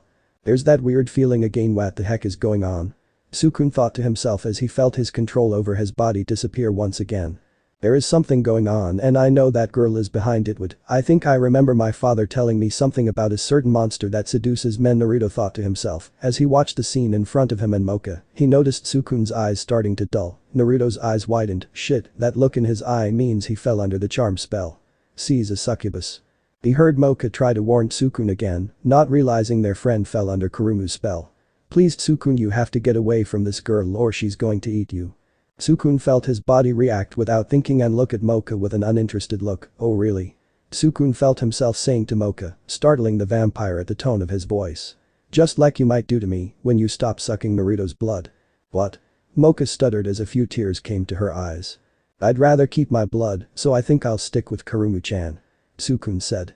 Moka felt tears fall from her eyes at the harsh words he had said. She was unable to hold it in, and she let the tears fall freely as she turned around and ran through the hallway. Deep in his mind Tsukune was desperately trying to free himself, but his efforts were proving to be pointless. "Moka-chan!" Naruto shouted as he was about to run after her, but he felt an arm wrap around one of his, and he turned his head to see Kurumu staring up at him. "Come on Naruto-kun, you don't have to stick with that girl," Kurumu said as she unleashed her charm spell on him. "You can stay here with me and no longer be food to someone like that." Naruto was silent for a moment and Kurumu was thinking that her spell had worked. But Naruto's answer startled her. "You better let me go succubus right now." Kurumu watched as Naruto's eyes turned blood red and felt him release a pressuring amount of power, making the brunette let go of him. "I am not food for Moka-chan, I am her friend, get your facts straight. I'll take care of that charm of yours later, but right now I am going check on Moka-chan first." Naruto told her before starting to walk away, but after a few feet Naruto paused and turned his head to look back at the still startled succubus. I'm letting you know right now Kurumu, you've made the biggest mistake to have at this academy. He stated with one of the coldest tones she ever heard. What mistake was that? Kurumu stuttered as she tried to hide how scared this boy had made her with one look. It was the first time any man had said something like that to her. You made me your enemy. Naruto answered. Because you hurt one of my friends and that pisses me off more than anything. After he said that, Naruto disappeared from the succubus's sight. Kurumu felt a shiver of fear go up her spine at the thought of someone that scary being her enemy. A little while later. Sukun was in the infirmary, sitting in a chair next to the bed of Kurumu. He was so deep in thought that he didn't pay attention to her cheering. I did it. Kurumu thought as she pumped her fists in the air in victory, a tail-shaped object wagging from her excitement. I made that annoying Moka cry. And tears were running down her face. Yahoo. Did you see that pitiful face? Oh, just imagining it is almost too much for me to take. Sukun was looking at the floor wondering just what the hell happened to him. His fists were clenched so hard that his knuckles turned white. He glared at the ground in misery and disgust at what he said to his vampire friend. However, Kurumu was still having a party before she looked at Sukun, thinking of her next stage of her plan. Now all I have to do make Sukun my slave and I win, she thought with a smirk. She blushed and tried to look as sexy as she can. Sukun-kun. Sukun looked at her sadly. That sadness was soon forgot as he found his face pressing into the cleavage of Kurumu. Sukun's eyes were wide and he sat in shock, not doing anything at all. He heard her say something, almost caringly. You're sad aren't you, Sukun-kun? I'm sorry but don't you worry, Kurumu-chan will make you feel all better. While that was happening Naruto was looking for Moka. He eventually found her crying on the steps and moved to sit next to her, placing an arm around her and let her cry on his shoulder. They sat there in silence while Moka was thinking to herself about what was said earlier. Do I really just want Naruto for his blood? Would I really go after Tsukun when I've had enough of Naruto? Moka released miserably sigh as she pulled away from Naruto. Moka, the vampire girl looked up at Naruto, who gave her a comforting smile. Don't let what Kurumu said affect you, I have no issue with you drinking my blood. And Tsukun doesn't mean any of what he said. But how can you trust me not to betray you and drink you dry? Moka muttered as her gaze went to the ground. Because you're my friend Moka, just like Tsukun is. Naruto said, causing Moka to look up. I know you both wouldn't do anything to hurt your friends intentionally. Naruto is correct. A voice called out, making the two look down to see Moka's rosary glow a little, and the gem in the center looked similar to an eye. Don't be naive now, Tsukun is just being manipulated. The rosary is sticking. Moka muttered. I am another you, I'm using the rosary as a medium as a way to communicate with you from deep within your psyche, the voice explained. And a therm? Moka looked confused before remembering what the voice had said. Wait, what did you mean manipulated? He was hit by a spell known as charm. Naruto answered, making Moka turn to him. It's a spell that manipulates the target to do whatever the caster desires. It's more than just that for a succubus, the rosary added. Any male who receives a kiss from a succubus is doomed to be her slave for all eternity. You both need to hurry or else Tsukun will become Kurumu's servant. As soon as the voice said that, Moka and Naruto ran off to search for Tsukun and Kurumu before it was too late. Their search led them to the infirmary where they heard shouting. I'll destroy everything that has anything to do with her. A few seconds earlier. Kurumu gently pushed Tsukun and made him fall on the hospital bed. His face turned bright red when she climbed on top of him until she was straddling him. Kurumu-san, what are you doing? He asked nervously as he tried to back away from her but was unsuccessful. He looked up and their eyes locked. Tsukun once again felt his control disappear as he couldn't move his body. It's strange, my heart is racing. Kurumu thought as she leaned in closer to Tsukun. Oh well, it doesn't matter. Once our lips make contact, my charm will control him completely and then I'll focus on Naruto. I'll find a way for him to fall under my spell and my victory will be complete. Wait, Tsukun struggled to say as their lips drew closer together. If this was a normal situation he would be all for kissing this beautiful girl, but after what happened with Moka and the guilty he was feeling, Tsukun knew what he had to do. Using all the strength he had, Tsukun grabbed Kurumu's shoulders and pulled her away from his face just before their lips connected. Wah? Kurumu was shocked. 1 minute she was about to kiss the boy in front of her and then the next she was being hugged by him. I'm sorry but I can't kiss you. Tsukun said in a low voice, surprising her since he appeared to have broken free from her charm. Not right now at least. How did you break free? She questioned as she tried to move away from Tsukun's hug. I need to apologize to her before it's too late. He said, ignoring her question.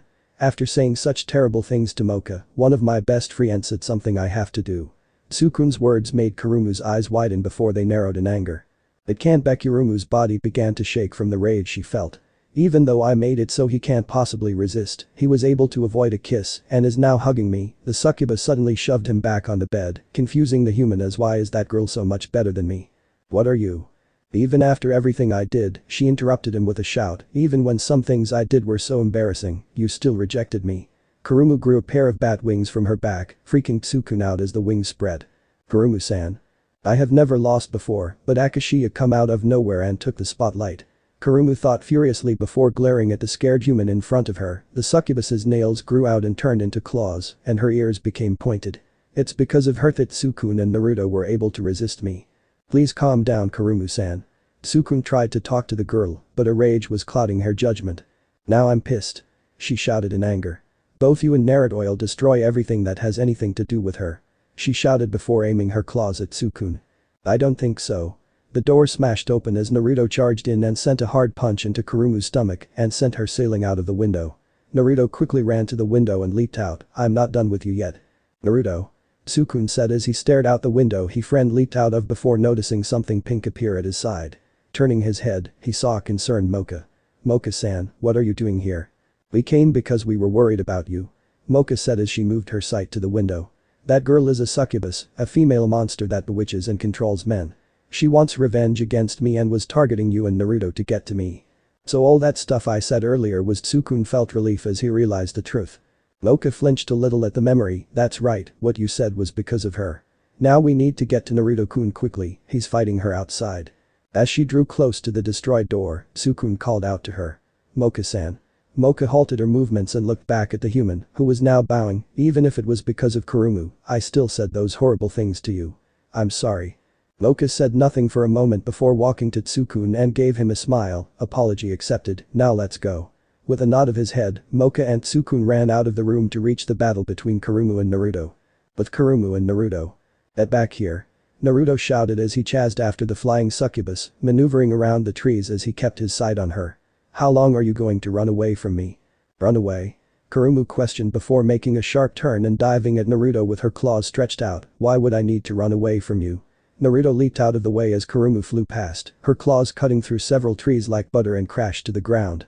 I was just leading you to a place where you would be a sitting duck. Naruto jumped on top of one of the fallen trees and watched as Kurumu flew back into the air. He looked down at the trees and a grin came to his face. Perfect. What is he planning? Kurumu watched as Naruto reached out and grabbed two trees before easily lifting them up, shocking Kurumu a little. He's strong, even when he is in his human form. Her thoughts were interrupted as he threw the giant lumber at her, which made her use her wings to get out of the way. Nice try. Her eyes grew wide as Naruto appeared right in front of her. Naruto had used to toss trees as stepping stones to reach her, and as soon as he was in front of her, Naruto slammed a fist against her cheek and sent the succubus spiraling towards the ground. Naruto gracefully landed on the ground and stared at the small crater created from his victim. Kurumu soon compassed herself before she once again flew back into the air, though one hand was holding the bruised cheek. Is that all you got going for ya? A big set of boobs, wings and sharp nails. I'm not impressed. Naruto taunted as he brought a hand forward. You son of a. Kurumu growled. Don't mess around with me. There's no way I could lose. Kurumu pointed at her chest with her nail knives, as Naruto had now dubbed them. Kurumu continued, we succubus seek the destined encounter amongst the men we tempt. In order to keep our small species from dying out, we must carefully pick just one man out of the many to be our destined one. So that's why you wanted to create a harem. A voice called out. Naruto and Kurumu turned to see the voice belonged to Moka, who had arrived just before Kurumu started talking about her mission. Tsukun was right behind her, panting a little from the running. That's right. Kurumu answered with anger in her voice. But you got in the way of that Akashia Moka. I can't let you get away with that anymore. With a flap of her wings, the succubus charged forward with her claws ready to strike Moka. But just as her claws were about to hit the pinket, Naruto grabbed Kurumu's arm, stopping the succubus.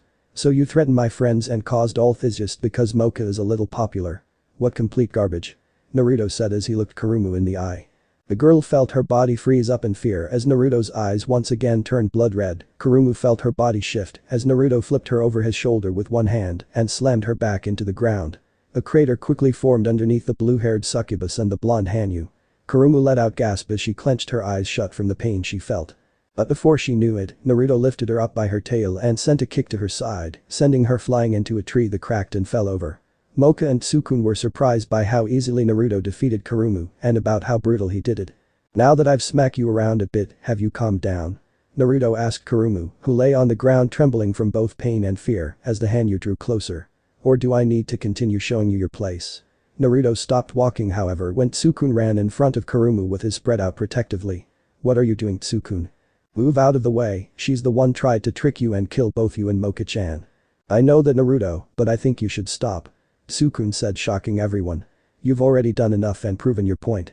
The human was trying to use whatever confidence he gained from being around Naruto and Moka to help him convince Naruto. I know what she did was wrong, but I don't think Kurumu-san is a bad person, just misunderstood. Those words made Kurumu tear up a little before she started to cry. Everyone watched as Kurumu cried before Naruto let out a sigh and scratched the back of his head. Fine, I'll let her off with a warning. But she better not do something like this again or she's dead. Got it? She's your responsibility. Naruto said, making Tsukun nod his head before Naruto started to stretch a little. Man, fighting with my power still sealed wasn't enjoyable at all.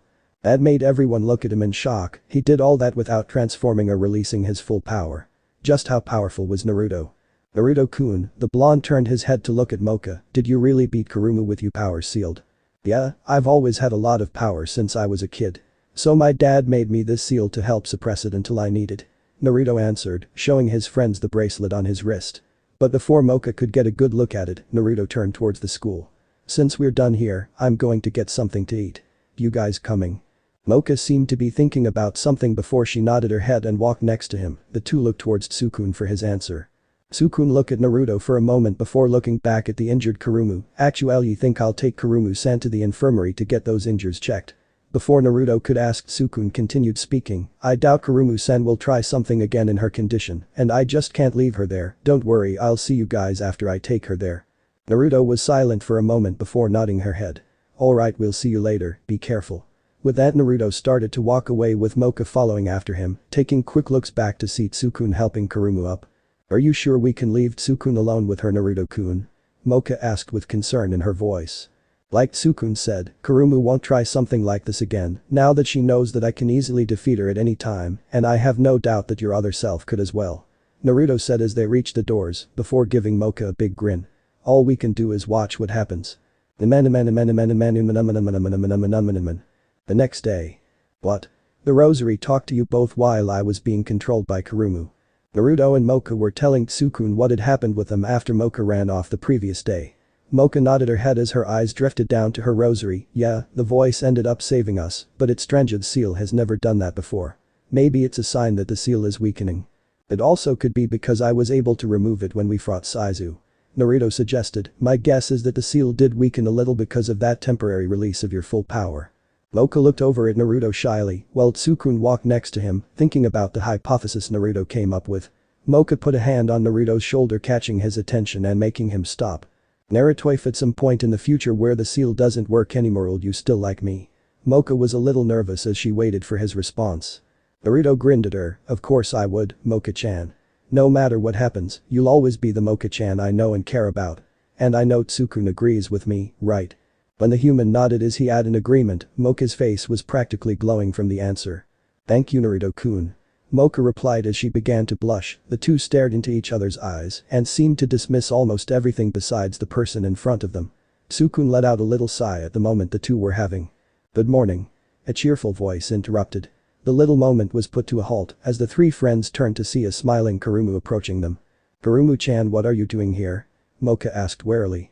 Tsukun looked nervous remembering the events of the previous day. Naruto just stared at the succubus. Kurumu took a brief glance at Naruto before turning away in a timid manner. The scary image of Naruto's eyes piercing into her soul was still in her mind. Kurumu shook her head to dismiss the thought and turned to Tsukun while holding out a box. I baked you some cookies, Tsukun-kun. She said with a smile. How about we eat them together? Think yeah, but why me? Tsukun asked, confused as he accepted the box. Remember when I said I was looking for my destined one? The brunette asked with a blush.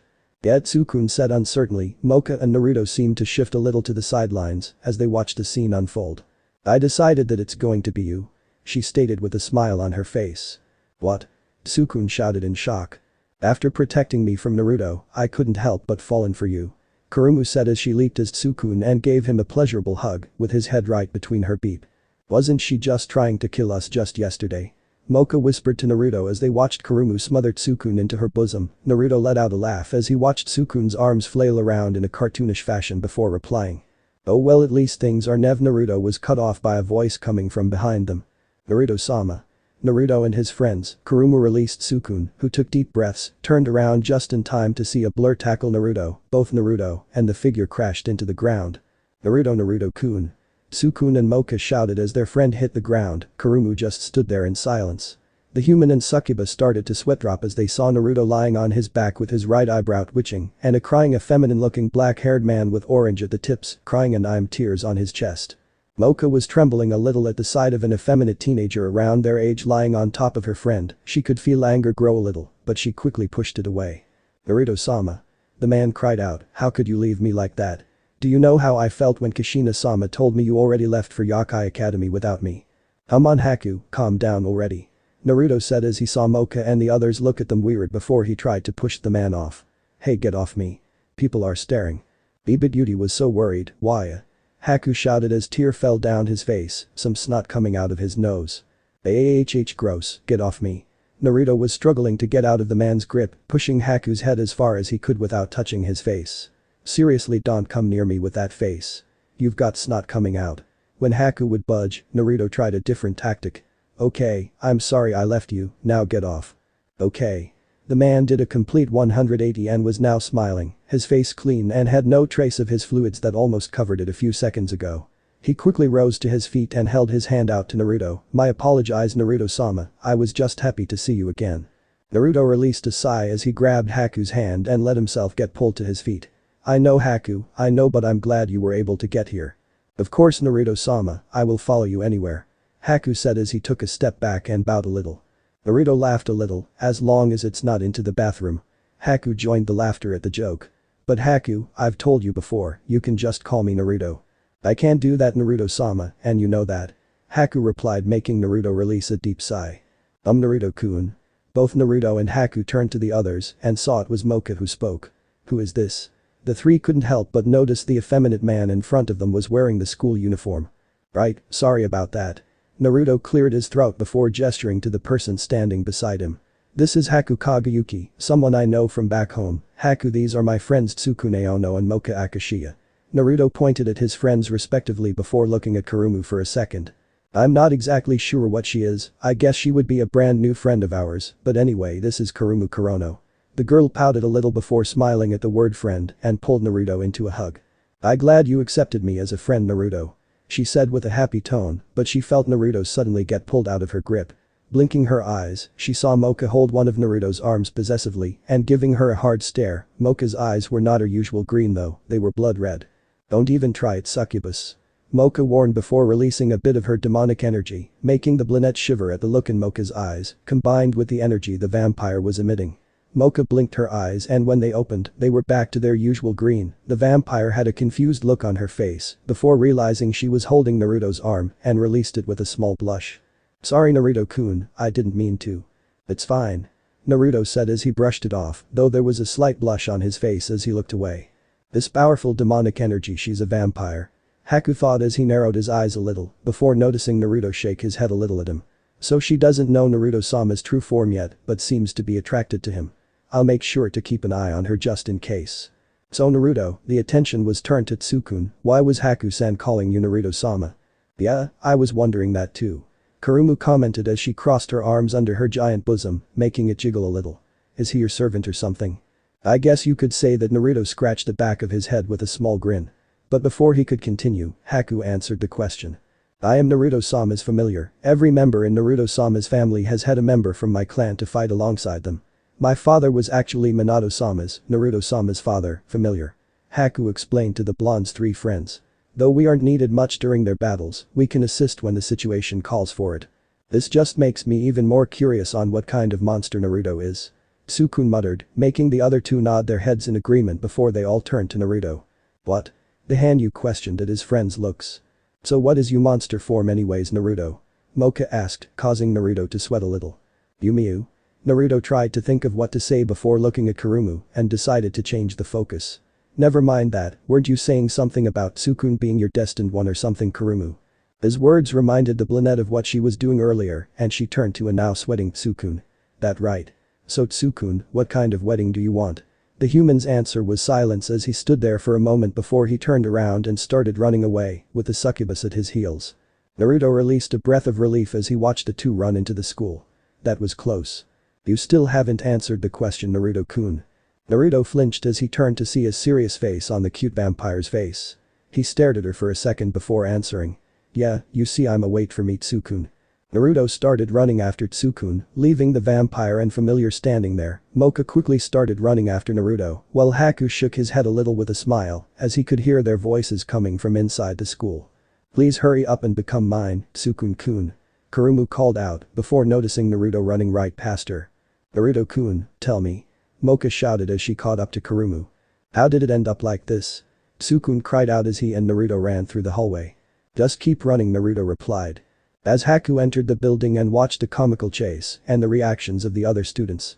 You always get into the weirdest situations, Naruto-sama. He said to himself, not noticing a figure was staring at him from behind a pillar. Okay class, Nekonom-sensei said cheerfully as she closed her book after hearing the bell ring. We'll continue the lesson on Monday. Remember, we will have short classes that day because of the school event happening after class. Hi. As soon as the teacher left, everyone quickly got out of their seats and started moving around, glad that the school day was finished. Finally, it's the weekend, Naruto said in his seat as he stretched his arms out and let out a small grunt. It had been almost 2 weeks since Kurumu and Haku joined the group and school life for them had gotten back to a normal level, whatever that was. I can't wait to relax tomorrow. So you finished with everything then? Moka asked from her seat, making Naruto turn his seat a little to look back. Getting a nod from the blonde, Moka flashed him a smile. That's great, maybe we could do something this weekend. We can even invite the others as well. Naruto was quiet for a second before returning a smile. Sure, sounds like fun. The two seemed to stare at each other, lost in their own world. Moka started to lean in a little. Moka-chan. Sorry, but can I just have a little? She started to ask as her mouth drifted to Naruto's neck. The Hanyu released a sigh before nodding his head, making the girl smile before sinking her fangs into his neck and began to drink. You really love drinking Naruto's blood, don't you, Moka? A voice said, making Moka jerk back a little. Naruto flinched a little from the sudden motion. The two looked to the side to see Kurumu and Tsukun standing next to Naruto's desk. Kurumu had a grin on her face. Don't let us stop your little moment.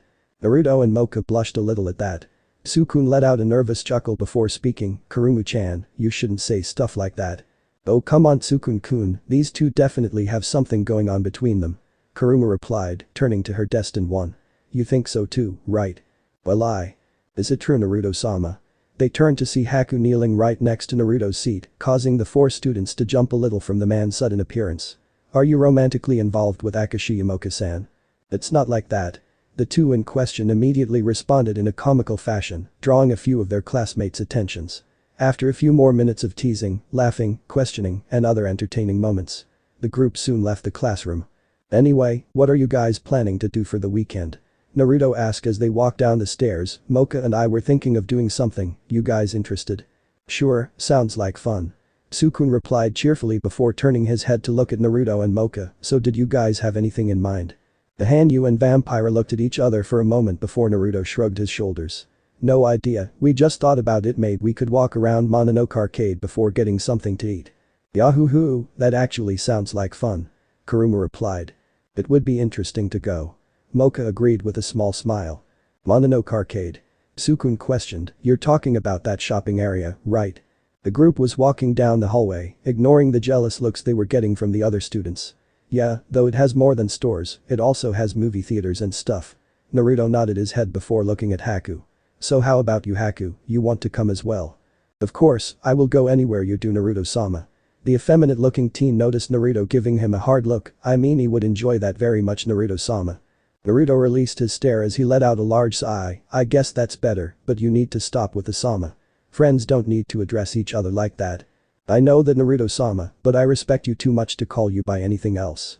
Haku replied with a smile. Just promise you will at least try. Naruto said. Haku was silent for a moment before nodding. I will try, Naruto-sam. Haku paused when he saw the Hanyu's eyes narrow a little. Hi, Naruto-san. The others laughed a little at the scene just as they made it toward the exit. After they went to their shoe lockers, the group walked out with Moka and Kurumu in the lead, and the guys were chatting a few feet behind them. As they drew closer to the dorms, Kurumu looked back to see Naruto and Sukune talking while Haku was listening in. The succubus turned her gaze back to Moka. "Hey Moka," she whispered to her fellow female student, making her look at the succubus. "Did you ever find out what Naruto's true form was?" The girl was silent before shaking her head. "Unfortunately Noi wasn't able to get him to tell me, so secretive about it." "That's a little disappointing, I wanted to know what he was," Kurumu pouted before a slight shiver went up her spine. "Remembering that battle, I'm really curious on what he is now that I think about it. I don't know what Sukune is either." Moka's eyes widened a bit at that before speaking quickly. "Well, whatever their true forms are, they will tell us when they're ready." "I guess," Kurumu replied as she moved her hands behind her head as her eyes drifted up a little to look at the sky. "It's just so mysterious and unknown. The curiosity is getting to me." "I know what you mean, but that's what makes mysteries so fun to solve," Moka said with a smile, making Kurumu smile as well and let out a giggle. "Yuhe." The guys looked at the girls with raised eyebrows as they watched them giggle about something. "At least they're getting along now," Sukune commented with a smile. Naruto nodded in agreement. It's hard to believe Kurumu hated Moka so much not even a full 2 weeks ago. But now it's like they're best friends. "I believe this is part of what my father meant by girls can be the most confusing monsters," Haku said. Naruto and Sukune were quiet for a moment before nodding and speaking.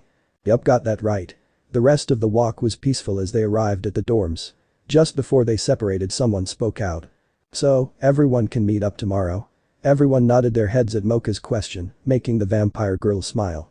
"Alright, we should meet up in front of the dorms around 10, does that sound good?" "That's alright with me," Naruto said. The others nodded their heads in agreement. The group soon split up and went to their individual rooms. Later that night. "I'm so excited." Moka was sitting in front of her mirror, brushing her hair with a smile on her face as she thought about all the fun she and her friends were going to have tomorrow. "I can't wait to have fun with Naruto-kun and the others. You really are too relaxed around him." A voice spoke out, making Moka pause from her brushing and look down to her rosary to see it was glowing again. "The other me?" Moka remembered what the voice had just said. "What do you mean too relaxed?" Naruto's true form is very puzzling. The rosary seemed to sense Moka's confusion and continued. "His strength and abilities are much higher than what a usual Hanyu's would be, and from what he said his power was seal as well, so it is unknown how high his power goes. And there is still something that has been troubling me since the incident with the succubus." "Troubling? What's troubling?" Moka asked. "Did Naruto-kun do something weird?" "More like he did something that shouldn't be possible. It was when I was warning you about the succubus and her charm." The rosary explained, getting a nod from her other self. "Remember, I said that I'm using this rosary a medium as a way to communicate with you, so only you should be able to hear me. Understand now?" "But Naruto-kun was able to hear you. What does that mean?" Moka questioned, a little scared at what the answer could be. "I am unsure at the moment, but if I recall he was still holding on to you, correct?" Moka gave a nod, remembering that while Naruto had released her from the comforting hug, he was still holding on to her arms. "Then it's possible that he was able somehow connect to us mentally via physical contact. Though this should really only happen when the two people are connected through a link of some kind." Which leads to the question, just who is Naruto Namikaze?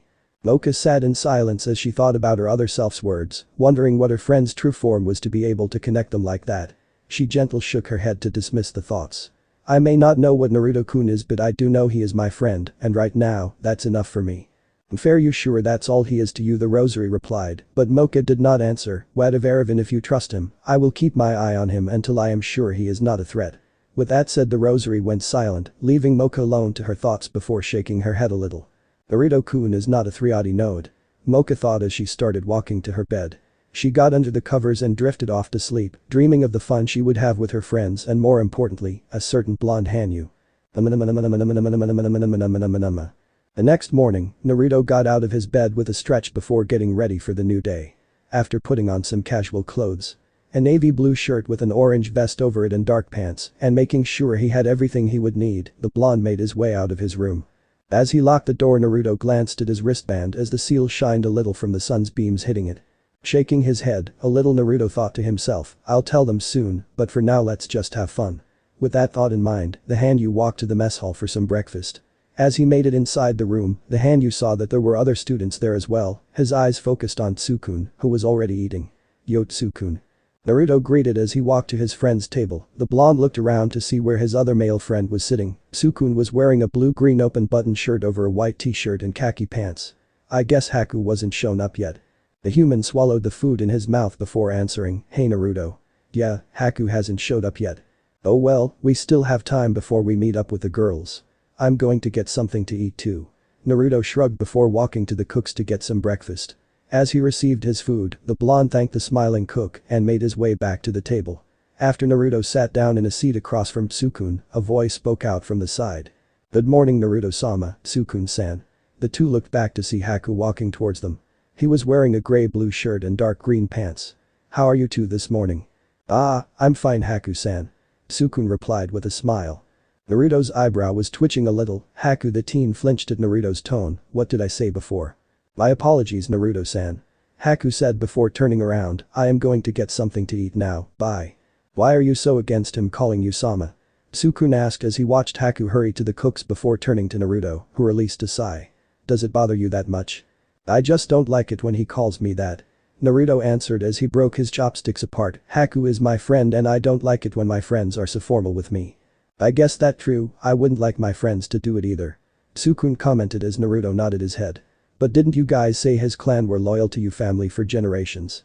It should be expected that he calls you that. Just because his clan is loyal to ours doesn't mean they're our servants. Naruto said as he pointed his chopsticks at Sukun. They are more like our comrades in battle.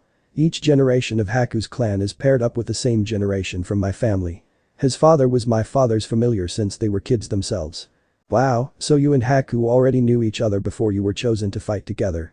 Getting a nod from his Hanyu friend, Sukun continued, that sounds pretty cool. Yo Naruto. The two looked to see Haji walking up to them with a raised hand in greeting, which Naruto responded with a small wave. Hey Haji, good morning. As the older student walked up to them, Naruto saw that Sukun confused look on his face. Oh right, you haven't met him yet. Sukun, this is Haji Miyamoto, he's a second-year student. Haji, this is my friend Sukune Ono. Nice to meet you. Sukun said from his seat. Yes, same here. Haji responded with a smile before turning to Naruto, so you got any plans for today Naruto? I was thinking we could have a rematch later. Sorry Haji, some of my friends and I were going to hang out today. Maybe next time. Naruto replied with an apologetic look, which Haji waved off. No prob, I understand. So where were you guys going?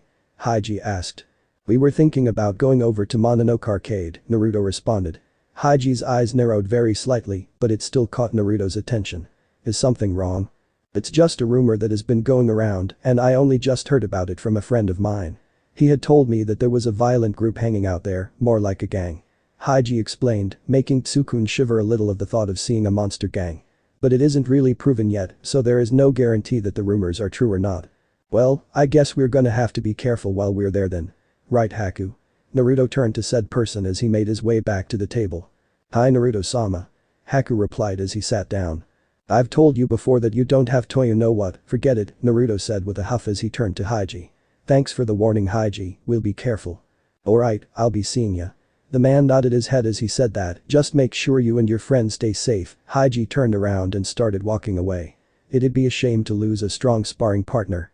Such an interesting person. Haku commented as they watched Haji walk out of the room. Yeah, Haji is a pretty cool guy and he's really strong too. Naruto said before a sweat drop grew behind his head as his face scrunched up a little, but his taste in women is really creepy. Huh? Sukun raised an eyebrow at that, what do you mean? Haji likes women who are more younger looking, a lot younger. The other two shuddered a little after Naruto said that. You mean he's 8 Sukun started. Yup. Naruto answered quickly. And he likes Haku was a little green as he said that. Yuhe. Wow, never would have thought. Sukun said before they all shuddered a little. They were quiet for a while as they ate in silence, but after they finished their food and placed their trays on the clean-up table Sukun spoke. So do you guys think we should tell the girls about the rumor? I think we should, even if it might just be a rumor, it is better for them to at least be aware of the possible threat. Haku answered as the three headed out the door towards the meeting point. I agree that they should know, but we'll just have to make sure we are careful when we get there. Naruto added. The three soon made it to the meeting point to see that Moka and Kurumu were just arriving themselves. Moka gave the three a smile and wave, while Kurumu gave Tsukun her own special greeting. Good morning Tsukun. Kurumu exclaimed as she leaped forward and wrapped her arms and legs around Tsukun, who barely managed to balance himself with a sudden addition in weight. Kurumu was wearing a white button-down shirt and a red checkered skirt. I'm so happy to see you. Tsukun waved his arms a little as his face was covered by Kurumu's giant assets, and his breathing was being blocked. Kurumu, I don't think Tsukun can breathe. Moka said as she walked next to Naruto. She was wearing a light yellow sundress with a white jacket over it. Moka shook her head a little as Kurumu continued to smother Tsukun with her affection before turning to look at Naruto and Haku with a smile. Good morning Naruto-kun. Good morning Haku-san. Morning Moka-chan. Naruto smiled back at her. Yes, good morning Moka-san.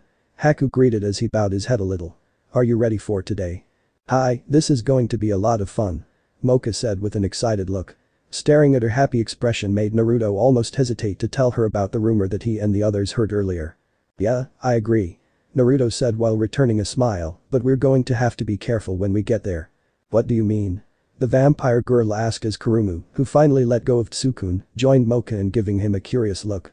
It's only a rumor so it's probably nothing, but we heard about a rumor about a group that likes to cause trouble around the Mononoke arcade area. Naruto answered before he placed a hand on Haku's shoulder. Besides, even if there is something then you can count on us to protect you guys. Kurumu wrapped her arms around Tsukun's neck. I know Tsukun will be there to protect me. Said Human chuckled nervously at the brunette's words. Right. Moka started to say. She quickly grabbed Naruto's arm and pulled a little. Anyway, let's go. A while later. Wow. As the group walked along Mononoke Arcade, they looked around and were amazed at how lively it was. All around them there were students walking in and out of stores and walking along the path. I didn't know this place was so popular. Kurumu said in awe as she eyes looked all over. She felt Tsukun pull her arm a little and her body moved out of the way as a few people on bicycles passed by them.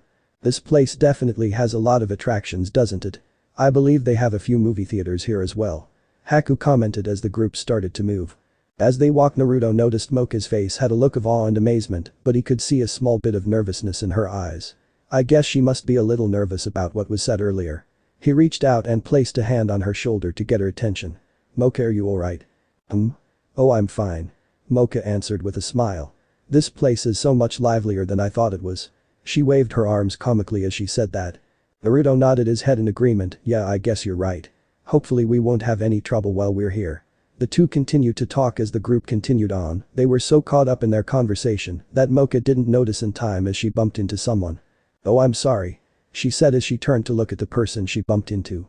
The man had a rough face and was wearing what seemed to be a Chinese martial arts outfit. Turned to her with narrow eyes, widening a little as he saw her before responding, just watch yourself next time. He continued walking on with a huff. Well, that was rude. Kurumu muttered as they watched the man walk away. He could have at least apologized too. It doesn't matter, let's just enjoy ourselves. Moka said as she pulled Naruto and Kurumu along by their arms, Tsukun and Haku following right after them. Meanwhile, the man from earlier moved into an alleyway and took out a cell phone. He quickly dialed a number and waited for someone to answer. Juga, what is it? A deep voice answered on the other side of the line. Sir, just a few minutes ago I saw a girl here, a vampire. The man answered. And?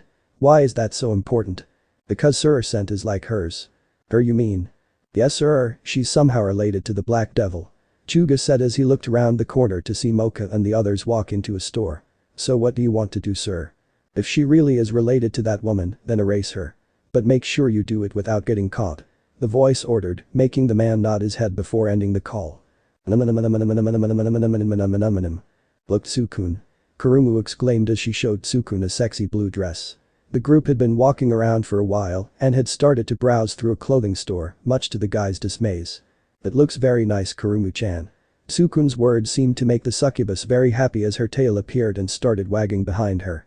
Haku and Naruto stood in the background and watched in amusement as Kurumu continued to show Tsukun several different dresses, each one more risque than the last.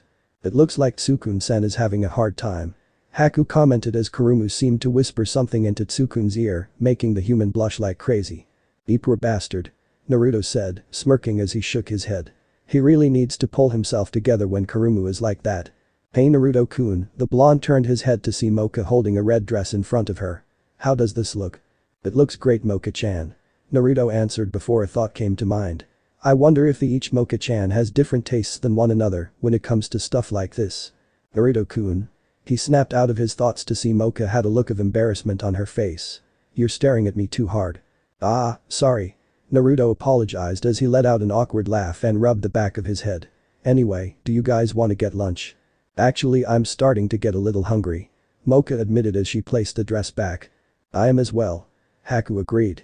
How about you guys? He turned his head and saw that Kurumu and Tsukun were nowhere to be seen. Great, Kurumu must have taken Tsukun somewhere. Releasing a sigh, he looked back at Moka and Haku. I'm going to go find them quickly and then we can go eat, okay? Right, we'll meet you at the front. Moka watched Naruto walk off before turning to Haku. I'm done looking at clothes, was there anything you wanted to look at? Not really, I don't really need any clothes. Haku replied as he placed his hands in his pockets. The two were quiet as they made their way to the entrance. Moka looked like she wanted to speak but was hesitant. Did you want to ask something, Moka-san? Actually, there is something you have known Naruto-kun since you were children, right? Haku nodded his head at Moka's question. Well, I was wondering if you don't mind telling me what made you so loyal to him.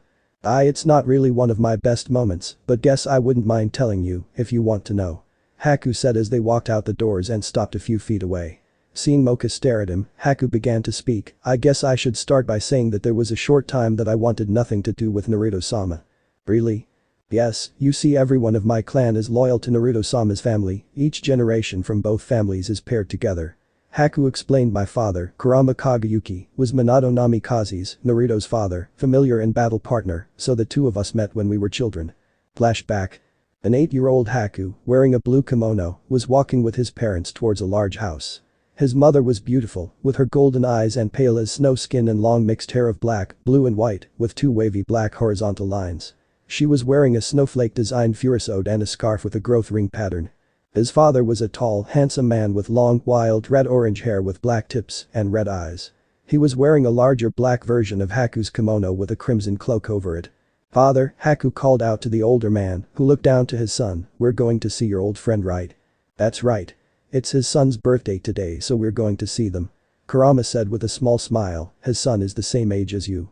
Which means it is more than likely you will become his familiar. Dear, isn't it a little early for Haku to think about such things? I mean, he hasn't even met the boy yet. Haku's mother questioned, though her husband shook his head at that. Nonsense, Minato and I met when we were children as well. This way the boys can meet at the very least, and who knows. As they arrived at the doors, Haku watched as his father rang the doorbell. They might become best friends like us as well. I doubt it. Haku thought as he stood there, there's no way I'm going to ally myself to anyone or become friends, all they would do is betray you at the end. His parents were two separate monsters whose elements were complete opposites, and because of that Haku was treated harshly by a few members on both sides. His father's side bullied him because of who his mother was, and his mother's side ignored his existence because of who his father was. Hearing the sound of footsteps coming closer to the entrance, Kurama backed up a little to stand next to his wife and son. The doorknob clicked as a turning sound was heard before the door opened to reveal a smiling platinum blonde man. Kurama, glad you could make it. The man said. Good to see you too, Minato, Kurama replied before he let out a little smirk, you look like crap. Haku studied the man and saw that his clothes were a little ruffled and what looked like paint marks. He also had a few streamers in his hair. Was this man really the same person his father had told him about in his stories of their adventures together? Thanks a lot, you bastard. After Minato said that, he gestured for the family to come inside. So what the hell happened to you, Kurama asked as the family entered the house and started following Minato to the family room. His wife lightly slapped the back of his head for cursing in front of their son. A few weeks ago, Kushina started to show Naruto how to pull pranks, saying it's a good way to learn how to set up traps. Minato let out a sigh as he recalled what happened earlier. Let's just say that Naruto has got a knack for it. As they made their way to the family room, Haku could hear laughing coming from inside. When he entered the room, he saw a beautiful woman with long red hair sitting in a chair giggling at a picture. Next to her was a laughing child around his age with blonde hair with silver streak. The woman looked up from the picture and noticed Minato has come back with their guests. Oh Kurama, Satsura-chan. The woman quickly got up and wrapped Satsura in a hug, which the pale mother returned. It's great to see you guys. Nice to see you as well, Kushina. Kurama said as he and Minato watched their wives hug. It's been a while, hasn't it? Satsura commented as she and Kushina separated. Satsura looked back to the couch to see the blonde boy was looking at them with confusion. So this must be the birthday boy. Hello. The boy hopped off his seat and walked up to them, stopping next to Kushina's legs as he gave them a smile. I'm Naruto. Naruto, huh? Well, it's very nice to meet you, Naruto-chan. I'm Satsura. Satsura introduced herself as she knelt down. Happy birthday. Thank you, Satsura-Abasan. Naruto replied before noticing Kurama and gave his leg a hug. Kurama-Ajasan. Hey there, Gaki. How are you doing? Kurama patted Naruto on the head. I saw what you did to your old man, nice work. Oh, shut up. Minato said with a twitching eyebrow. Kushina and Satsura were giggling at Minato's attitude. Satsura noticed that Haku was silent. Naruto, the boy looked at Satsura, who moved behind Haku and lightly nudged her son forward. This is my son Haku, he's the same age as you. Naruto went up to Haku and stuck a hand out. Nice to meet ya. Haku just stared at the hand before looking up at the blonde smiling face. With a huff, the raven-haired boy turned his head away. Whatever. Naruto just blinked his eyes in confusion. Then flashback.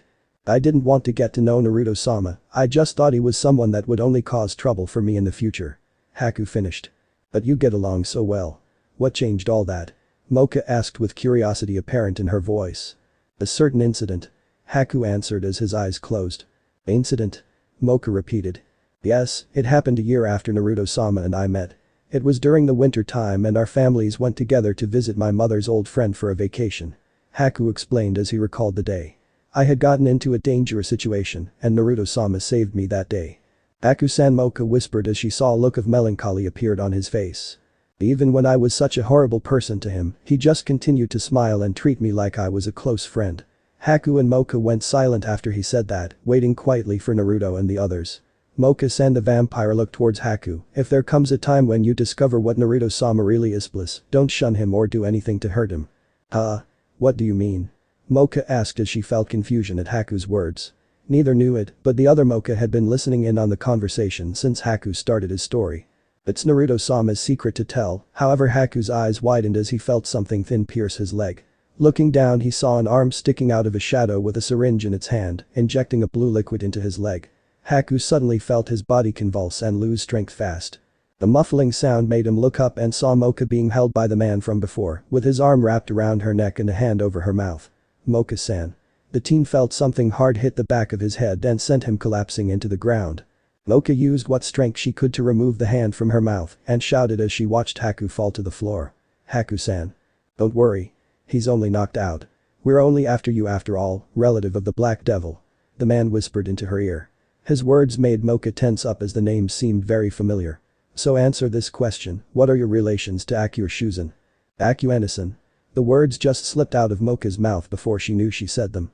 An evil smirk appeared on the man's face. So you're her sister. Ha ha ha ha. This is perfect.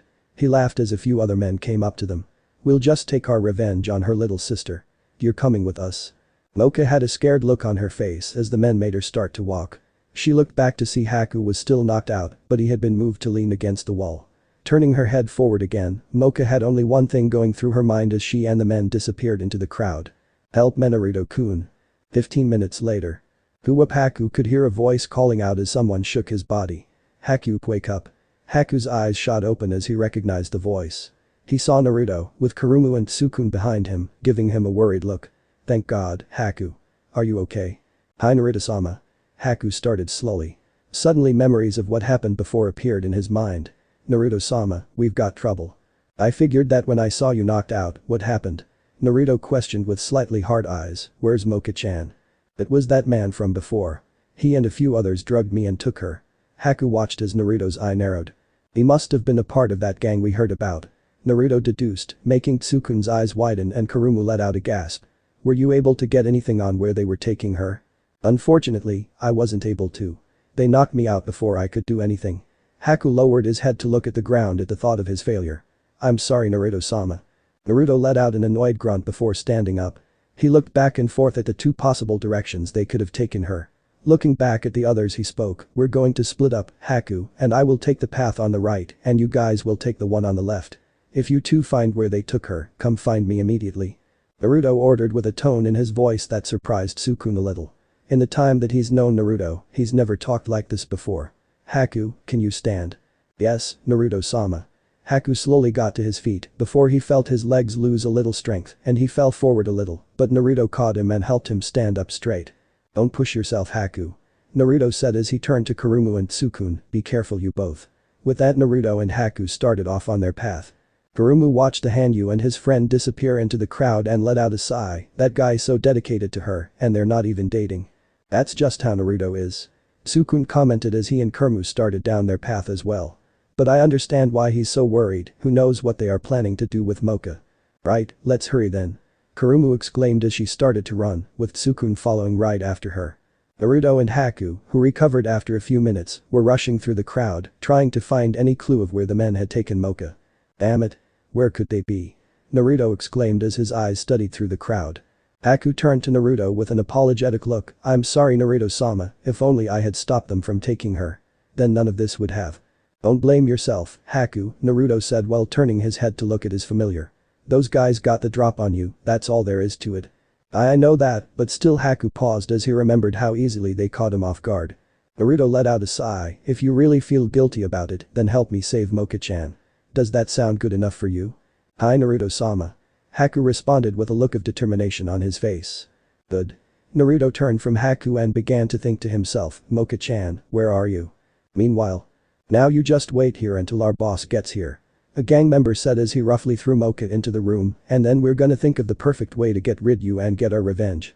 He said before shutting the door and locking it behind him. Why? Why is this happening? Moka mumbled as she curled up against the wall. Pull yourself together. Moka looked down at her glowing rosary. This isn't the time to lose yourself. But Moka tried to say, but the rosary quickly cut her off. If those men were really after us because of Akua, then they must want to plan the perfect way for revenge, and that will take some time. Moka said to her outer self in that time, both Naruto and Namikaze should be able to discover that trail I had you make and reach here just in time. For now just wait for them to arrive. Just before the glow died down Moka muttered one last thing. If only we could take the rosary off ourselves then we wouldn't be in this situation. Moka was silent after her inner self stopped talking, knowing she was right. One of her hands drifted to her hair as she remembered the trail she left. Her hand paused as it reached a point in her hair where, if you looked closely, a few strands had been pulled off. Naruto-kun, please hurry. Back to Naruto and Haku. Naruto's eyes continued to scan through the crowd, trying to find any clues that could help. Looking back towards Haku, the Hanyu noticed that his familiar had recovered a bit from being drugged and knocked out. The bicolor-haired man looked back at Naruto and shook his head in a negative manner, making Naruto grit his teeth. Damn it Moka-chan, Naruto's head dropped a little. Did you even come this way? His thoughts were halted as he noticed something on the ground as a person's shadow went over it. He quickly went up to the stingy object and picked it up. Taking a good look at it, Naruto saw it was a bunch of long hair, pink hair. This is Moka-chan's hair, did she leave this here for us to find? Naruto-sama. Naruto turned to see Haku was giving him a confused look and showed him the hair. Is that Moka's hair, which means we're going the right way? Naruto said as he glanced towards the path. Yes, but it still doesn't point to where these guys are. Haku pointed out. He's right about that. Moka was kidnapped by a gang of monsters, possible kill that's it. Naruto smirked as he clenched the hand holding the hair. Haku he said, catching his friend's attention, these guys are more than likely killers, which not only means they have the scent of blood on them, but they are also filled with negative emotions and killer intent. That is correct Naruto-sama, Haku started, but what does that have to do? The familiar realized what Naruto was getting at. Then you should be able to detect them and track them down. The blonde Hanyu nodded his head, but Haku grew a concerned look. But Naruto-sama, even if you could sense their killer intent, there is no way you could pinpoint their exact locations. That may be true if I focus on just that, but I have this too. Naruto lifted up the hand holding Moka's hair. Any piece of the body of a monster that comes off still has a very, very faint amount of the body's power within it. So I'll try to use whatever is still in Moka's hair to help narrow it down. But Naruto-sama, Haku interjected, that would require a lot of focus and power. Naruto was silent for a moment before nodding his head in agreement. You're right, let go somewhere quieter. After he said that, the two hurried over to a quiet area next to a large fountain. Naruto looked around and saw that they were the only two there surprisingly. Okay, this place should be good Haku. Haku stood straighter at Naruto's voice. Yes. I will find Moka-chan and those other guys, but first I need to do something. Naruto raised his arms up as he brought his left hand to the leather bracelet on his wrist.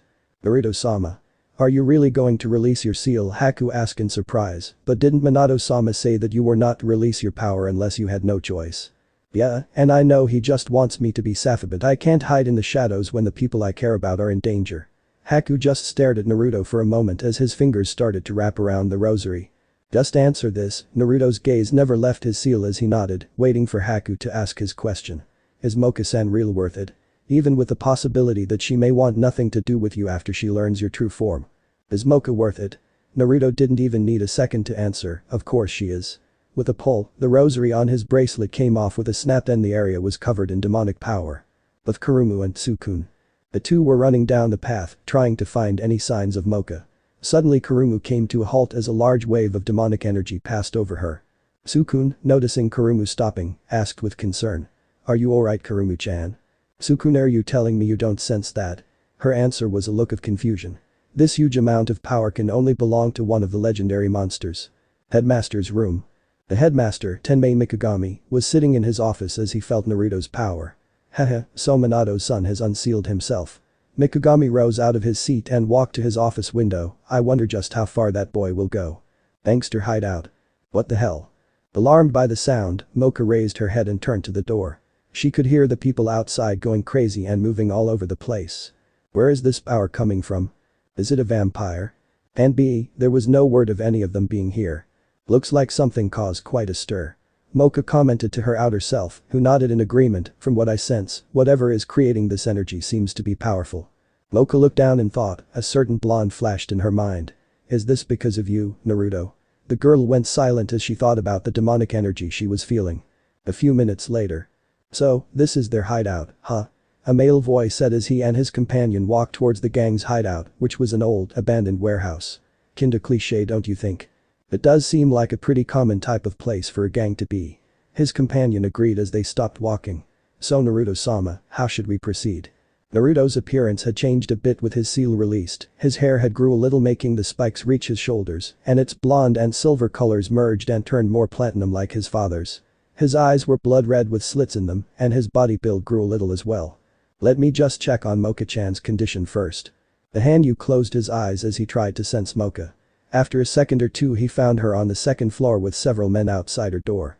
Naruto opened his eyes as he detected more signatures coming towards them. Moka-chan seems to be fine, but it looks like they're sending down a welcoming committee. Well then, Naruto-sama, Haku started as they watched the doors burst open and a bunch of men came rushing out. Since they've been so nice as to greet us, it would be a shame to do the same. Yes it would. Naruto replied with a smirk. Who are you? One of the men questioned as he stepped forward. What are you doing on our turf? Judging by their accent, these guys are Chinese, Naruto thought before speaking. Hey. You guys kidnapped a girl earlier, so we came to get her back. You're talking about that vampire girl, right? The man questioned, the sister of the Black Devil. What? No way in hell. These guys must be out of their minds. Naruto raised an eyebrow, the Black Devil. He turned to Haku, who just shrugged his shoulders. Well anyways, I don't care what problems you have with Moka's sister, Naruto's eyes narrowed. But if you guys want to live, I suggest you give her back. Rainen-san, a bald man with facial tattoos, called out to the man. That's the one who was releasing all that power earlier. And his eyes, they are red. Another man looked at Naruto's eyes and took a step back in shock. Blood-red eyes and a huge amount of demonic power, he's gotta be a vampire. Rainen muttered, a smirk grew on his face before he released a chuckle which soon grew in a dark laugh. Ha ha ha, this is amusing. To think another vampire would appear in front of us, well I know the perfect way to deal with you. Naruto gave Rainen a beepy smirk, oh really? Then let's see what you've got. Gladly. Rainen's body started to change, his arms turned a scaly yellow-green, and his hands had webbing between his fingers. A big white plate grew over his head and started to resemble what looked like a hat. Inside the plate a hole formed and water appeared inside. On Rainen's back a shell appeared. Behold my true form, a kappa. Interesting, however that form is not something to be boast about. From the looks of it, you're one of the lower class kappa. Naruto commented as he crossed his arms. Shut up. A bunch of tick marks grew on Rainen's head. I might not be one of the kappas of the higher class, but like the rest of my kind I can control water. With a swing of his arms, a giant wave of water appeared around Rainen as he gave Naruto a cruel smile. This is your last chance, vampire, surrender. Naruto used his hand to motion for Haku to take a few steps away. You made two mistakes. The first was thinking that I would surrender to a low-class weakling like you. The second. Enough.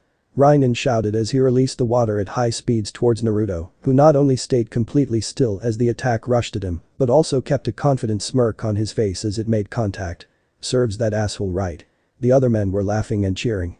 That bastard must be in such pain right now. He deserves it for acting so beepy. Did he really think he could beat us? Rainen kept his eyes on his water as it started to disappear, revealing a completely soaked Naruto standing there. You see why I said I would be perfect to fight you? Rainen asked as he walked closer to Naruto. Haku was silent as he watched the kappa continue to talk. All vampires are weak against water, and kappa can make and control water. The moment you fought me was the moment you lost. When he finished talking, Rainen was about 5 feet away from Naruto, who hadn't moved a muscle. Like I was saying, Rainen was shocked to suddenly find himself being held in the air by his throat, Naruto giving him a hard stare. Your second mistake was calling me a vampire. Naruto released his grip on Rainen and drew his hand back, creating a fist surrounded by swirling demonic energy. Know your place. The fist was sent into the Kappa's stomach, the energy spiraling deep into his gut before exiting out of Rainen's shell, creating a giant hole through his body. Bergyawatereu?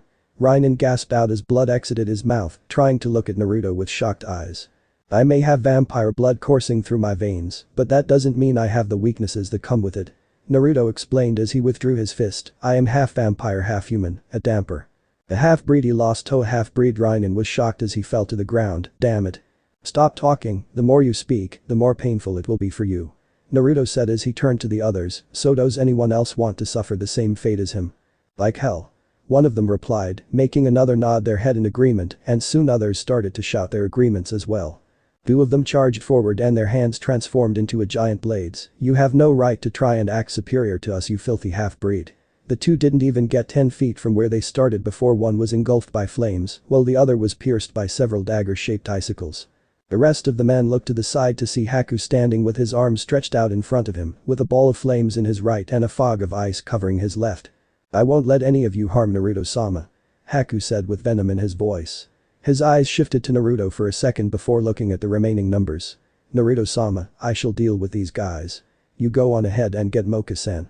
Naruto turned to Haku, are you sure? The Dhampir didn't get a vocal answer as his familiar stared at the gang members. After a few seconds Naruto nodded his head, alright, I'm going on ahead, but Haku. The raven-haired teen answered this time, yes Naruto-sama.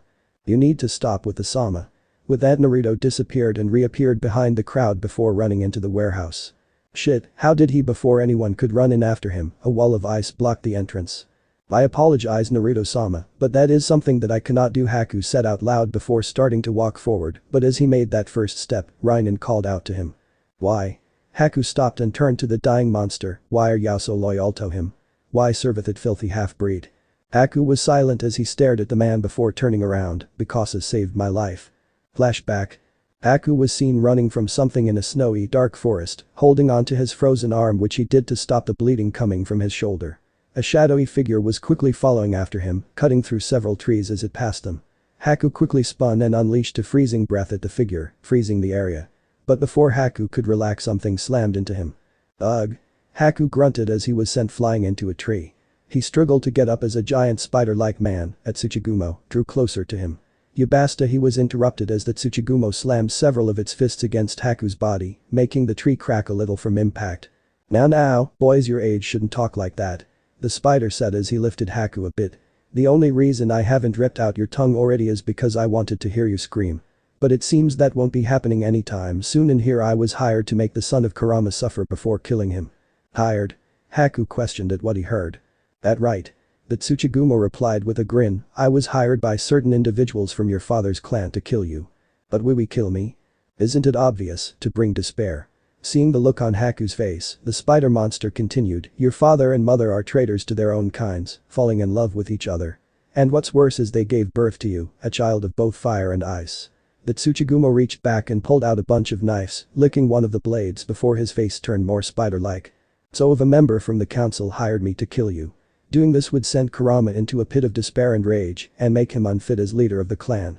So it was someone who hates my parents and Iwo doesn't want me to live, Haku thought as he watched the assassin get closer. Why? Tears formed in Haku's eyes before falling down his face, why can't I be allowed to exist? I hissed, the poor baby gonna cry, don't worry I'll end this kwai. Rasengan.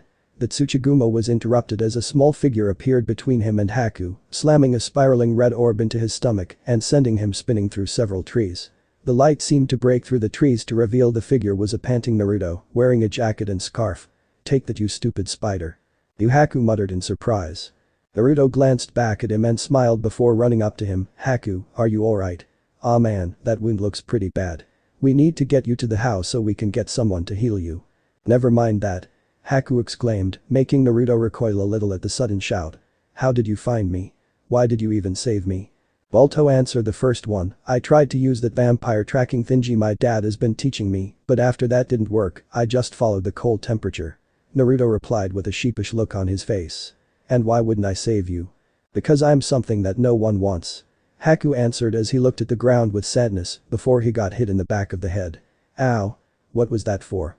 For say something so stupid. Naruto shouted as he grabbed Haku's shirt collar, "Who are you to say you're not wanted, huh? It's the truth." Haku looked away. "All my life, people have said that I wasn't supposed to exist, that I was the horrible result of two people of two different species falling in love. What reason could I be alive for? You little brats." The boys turned to see the assassin was back on his feet, the injury Naruto dealt earlier still smoking, and he was glaring at them. "I'm going to kill you both." As they saw that Tsuchiguro rushed towards them, Naruto let go of Haku moved in front of him. "Listen Haku," the boy watched as the Dhampir's power began to build up around him, his appearance changing. "I don't want to say that can help, but I know your mom and dad would be sad if you didn't stand, so would I." Naruto turned his head a bit, his red eyes meeting Haku's golden ones. "So until you find your reason for existing, I'm going to make sure you stay alive." After Naruto said that, he charged forward and leaped at the spider with a leg pulled back, leaving an awestruck Haku staring at his back. It was a few minutes later that Minato and Kurama arrived to find an injured Haku and roughed up Naruto resting against a tree, a distance away from a beaten and bloody spider creature. Naruto and Haku were leaning against the tree, Haku's body was closer to Naruto, and there was a small smile on his face. Flashback end. Naruto-sama didn't know it then, but he helped me find a purpose, a reason to live. So I made a promise that day, a vow.